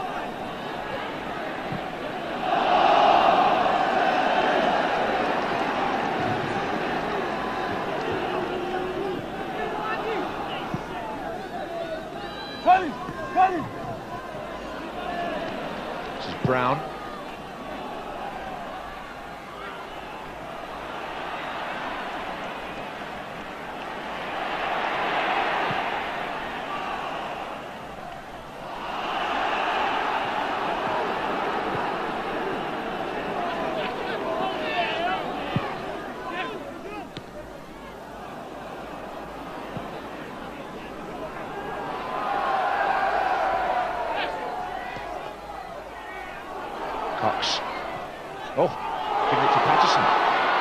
to his right. Oh, not that far right. He wanted it early, and then when he didn't get it, he decided to change his run, come back across the defender, and then Patterson gave it. Just a breakdown on the communication link there. Earl Barrett, smooth play. Daly. York in the middle, so is Saunders. It's a corner. Now the great by Earl Barrett has been magnificent central defence alongside Paul McGrath. Usually, of course, Sean Teal plays there. Earl Barrett showing his versatility. Used to be there, of course, in his olden days. And Paul McGrath has now gone forward for the corner into a near post position. York is there too. And not easy for Aidan Davison. It's another corner. So Villa now doing to Bolton what Wanderers did at the other end, curling that ball into the near post. McGrath, just a touch. Oh, no wonder McGrath holds his head. It only needed a touch there and it was in. It ended up in Davidson's hands. I wasn't sure he quite knew how it ended up there himself. If you see it, just comes over McGrath and the hands are there, and he just takes a second snatch. 10 minutes to go here at Burnden Park. Still, Bolton 0, Aston Villa 0. McGinley. Patterson. Phillips, whose shot hit the bar in the first half. That and the Kelly effort, which Bosnich nearly palmed in, have been the two occasions when we've come closest to a goal. And then, of course, there was the Dwight York miss for Villa. Free kick. McGinley a little bit late on Cox. When that Lofthouse complemented both defences, and that's how the second half has continued. He thought one goal might decide it. He hoped it was going to be for Bolton, but it's going to be unexpected, I think, if it does. You never know in the cup, though, do you, Trevor? You just never know. Seagraves. Richardson.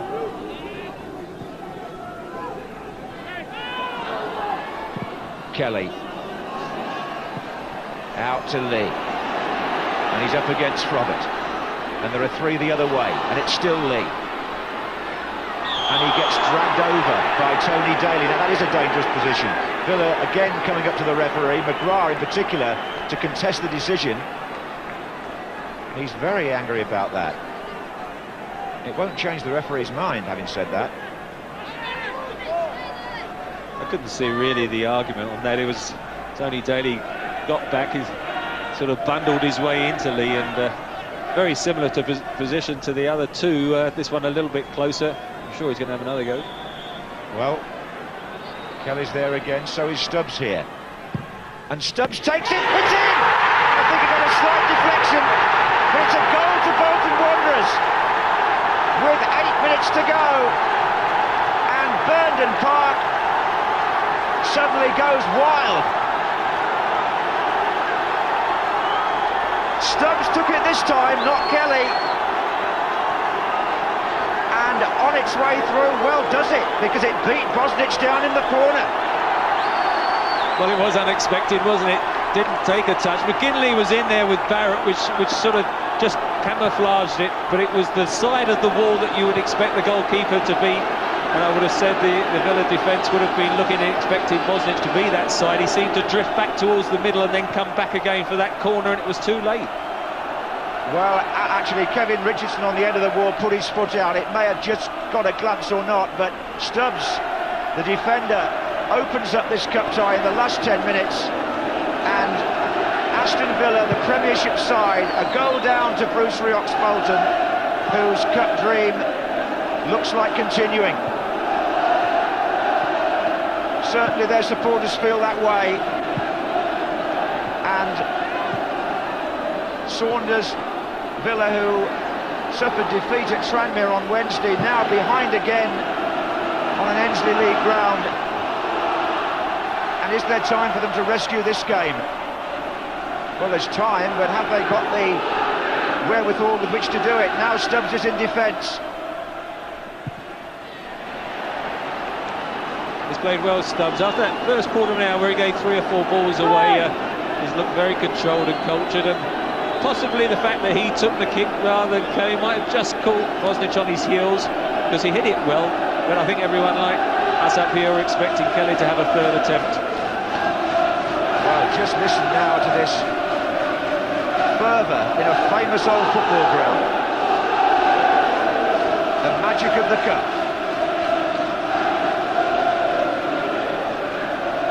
And Tony Daly coming disconsolately towards the line. Ugo Ehiog, who's a defender really by trade, is going on. Whether that means we'll see one of the Villa defenders playing in attack, we'll wait and see. Here's York.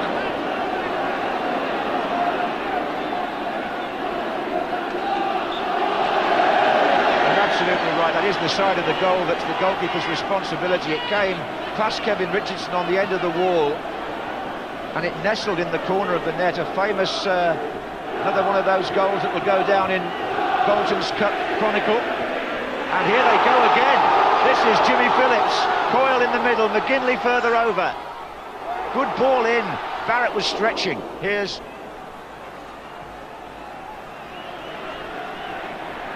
In fact, Barrett now has McGinley breathing down his neck, and it looks to me as if Barrett has gone to play left back with Ehiog at centre back, and I think they're going to play Froggatt, or it would seem to be Froggatt, to play where Daly was, but at the moment they're defending anyway.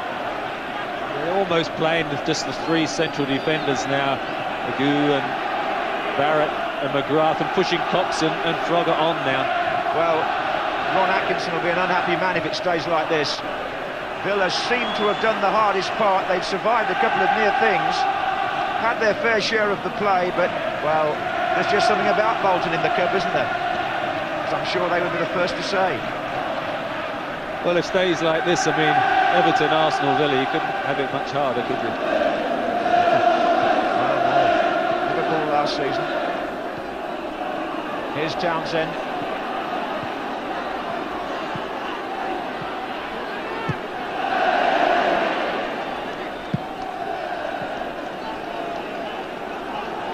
Well, now, 4 minutes to go, and those are the disconsolate faces of the Aston Villa supporters, because this man, Alan Stubbs, lined up the free kick, and it flew off the hand in the end of Bosnich into the corner. I still don't think he got any deflection. I think he was a bit unsighted by McGinley in there with Barrett, but other than that, I think he's just got to say he got called out.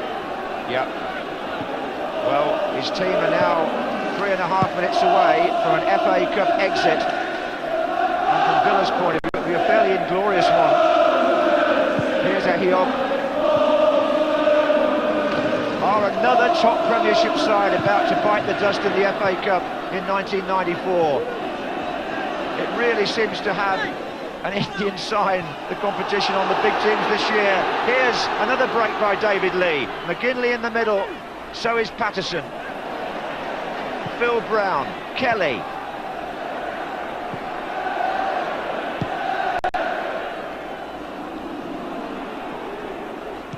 So perhaps this time Bolton won't need a replay. It's probably not gone according to the Bruce Rioch plan there, has it? It'd be a bit upset his side are going to win at home. Against his old club as well, or one of his old clubs as a player. But Stubbs has been immaculate at the back, and then he comes up and takes the free kick that promises to put Bolton in that 6th round draw, which is coming up in a few minutes' time. Can Aston Villa yet rescue a place in the hat, or in the bag? Here's Richardson. McGrath.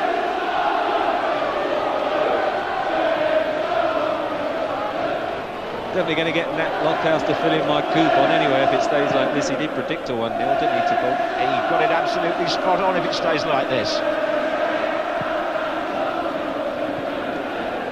Here's McGinley. McAteer.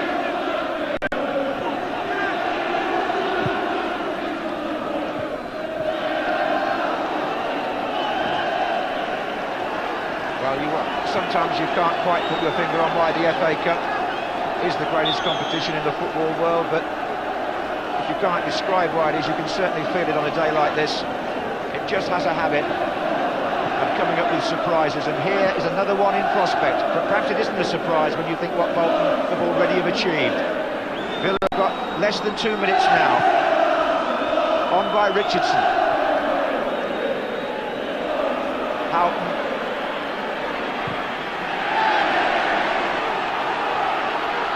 Paul McGrath. And the Bolton fans, 1 or 2 fingernails being bitten there amid the cheers. Certainly a few watches being checked, but as you can see, we have a minute plus stoppage time. And they can sense a place in the last 8. And if they beat Villa after Everton and Arsenal, who's to say they can't go all the way? Well, they wouldn't.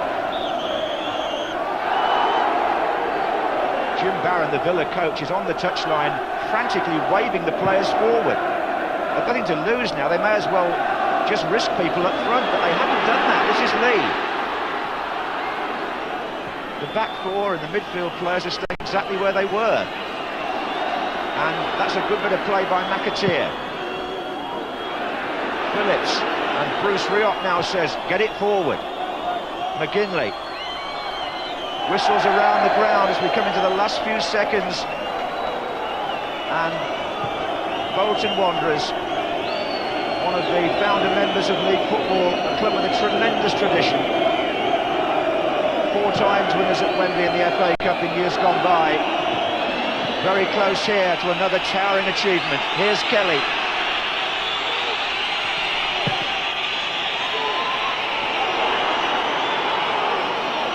Maybe there's just one last throw from Villa. Forward by Richardson. That's it! Bolton Wanderers are through again. Bruce Rioch and Collinson pull off another major achievement. An excited ground salutes a 1-0 victory, courtesy of a free kick by Alan Stubbs 8 minutes from the end. And Bolton, the conquerors of Liverpool last season, the conquerors of Everton and Arsenal, the holders already this season, have now put out another one of the Premiership hierarchy. Trevor Brooking, what about that? Well, that picture says it all, doesn't it? It was a full-blooded match. No quarter given, few chances. Hit the crossbar, Jimmy Phillips. The free kick from Kelly that had Bosnich in trouble, and in the end, it was Stubbs. Sporting congratulations between the losers and Bruce Rioch, but the story of the FA Cup again today, we've hit the jackpot here again, or Bolton Wanderers have. They've beaten Aston Villa by 1-0, and this ground now just enjoying and savouring the moment. Their great victories have been away up to now, but here's one for their very own Burnden Park audience, and that Wembley 94 hat may not be far wrong if they go on like this. Tony Kelly, who came close to scoring. McGinley, perhaps not the hero this time, because that must surely be Alan Stubbs. And Jimmy Phillips, who hit the bar, lingering on the pitch, the players, and who can blame them? McAteer there and Lee both played a part, and the patience that Bolton have in their game, quite apart from all their other qualities, is one of their great assets, and that's down to Bruce Rioch, who's talking now to our Mr. Stubbs as the other one celebrates. Congratulations, magnificent performance yet again. Yeah, it was a hard game, wasn't it? And it was a great strike by Alan that won the game. I mean, fantastic free kick.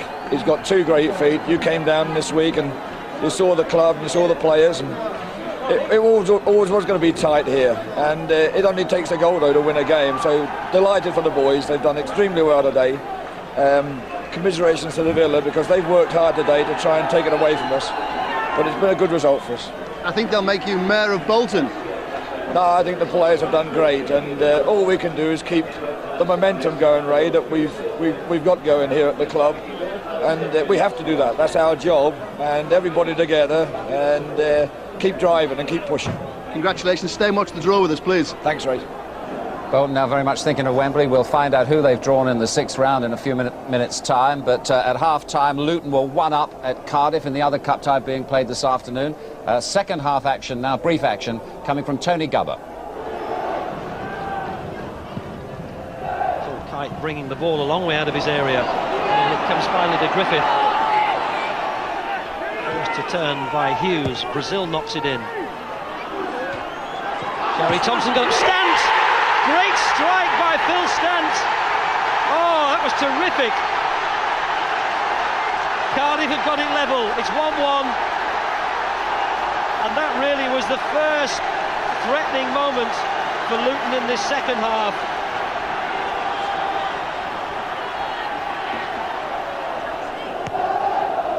Kite's kick has gone straight to Hartson. Here's Priest. He's in on the substitute keeper, and Luton have taken the lead. But Cardiff might complain. There certainly looked to be a Luton player offside when that ball was knocked through. The goal stands. So Luton in the 6th round draw along with Bolton. Let's see who they pull out of the hat now as we go south to London, and David Davis. Well, Desmond, Chelsea's manager Glenn Hoddle told me yesterday after their victory at Oxford that he had that Wembley feeling. So have a few others this afternoon as well, I'm sure. Ask Billy Bonds and West Ham, they're number 3 in the draw here. Ask Joe Royal and Oldham, they're number 2. Chelsea are number 6, Luton number 1, and Bolton Wanderers, they're number 5. Where next, I wonder, for the survivors of this most dramatic of FA Cup competitions? Graham Kelly is the Chief Executive of the Football Association. Thank you very much indeed. The home teams will be drawn by Mr Gordon McKeague, the Chairman of the Challenge Cup Committee, and the away teams by Mr Chris Wilcox, the Vice Chairman of the Football Association.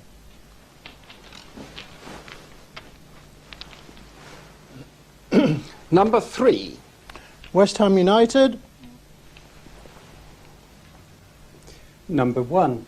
Will play Luton Town. Number 7. Wimbledon or Manchester United. Number 8. Will play Bristol City or Charlton Athletic. Number 6. Chelsea. Number 4. Wolverhampton Wanderers or Ipswich Town. And number 5. Bolton Wanderers. Number 2. Will play Oldham Athletic. And that's the draw. Ties will be played on the 12th, 13th and 14th of March. Well, 2 very clear games there to look forward to. In the south, West Ham against Luton, and in the northwest, Bolton Wanderers. They'll be delighted with a home draw, surely, against Oldham Athletic. And Manchester United, they kick off at Wimbledon, of course, in a few moments' time. If, and it's a big if they beat Wimbledon, they'll be at home to either Bristol City or Charlton Athletic. And then Chelsea against Wolves or Ipswich. An intriguing draw. Back to Desmond Lynham. Thanks, David. So Bolton get another home draw, this time against Oldham. Let's get some reaction to that now. Ray's got some other players with him. Jason McAteer and David Lee, Oldham at home. Being home's the most important thing, surely. Yeah, being first out the arse and being at home, that's the most important thing. And let's get the game on, yeah. Premier League opposition again. You won't fear that, I imagine, now. Well, not after that result. I mean, we've played one of probably the best 2 teams in the Premier League so far, apart from Man United. Got results against them, so why not? I think we can do it again. Jason, the spirit in this team is quite obvious. There's no reason now why surely you can go on even more. No, there's no reason why we can't go all the way. I think United's the one to look out for, but they've got no easy games this afternoon. And let's see if we can get over the Oldham hurdle, and let's see if we get in the next round. What is it? The spirit in this team is incredible. Yeah, it's all down to the management and the staff. And the pies. The players and the pies, yeah, as you saw on Wednesday night. Morale's brilliant, we all want to work for each other, and we all want to win. Every game's important to win, and we've got to keep doing that. You'll enjoy the pies tonight. Congratulations. Thanks very much. Cheers. Thank you. So they're 2 matches from Wembley. I like the way they play very much, and I think they deserved it. Do you, Alan? Villa can have no complaints. Bolton were probably the better team of the day. I think the Villa goalkeeper had a bit of an off day. I feel he should have saved the free kick. But again, as you say, Bolton played superbly well. Here it is. What he does wrong is, you can see he lines up the ball, he stands in the middle of the goals. It comes in the side that he should be standing at.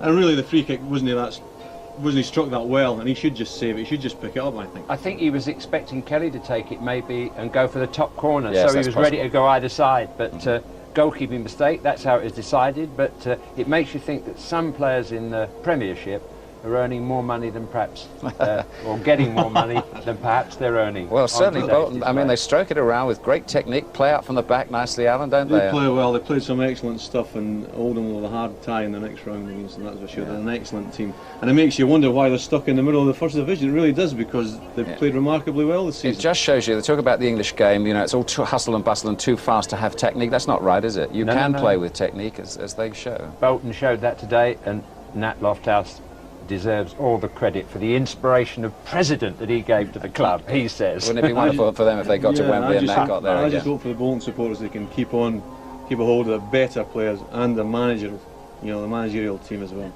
Thank you, gentlemen. Thank you very much. I hope you enjoyed it, and I'm sure you did it at home as well. And let me just remind you that Wimbledon against Manchester United is on BBC television for you tonight at 9 o'clock on BBC Two, and it follows the Winter Olympics, so you can have a bit of luge, a bit of Torvill and Dean, and then you can have another bit of football.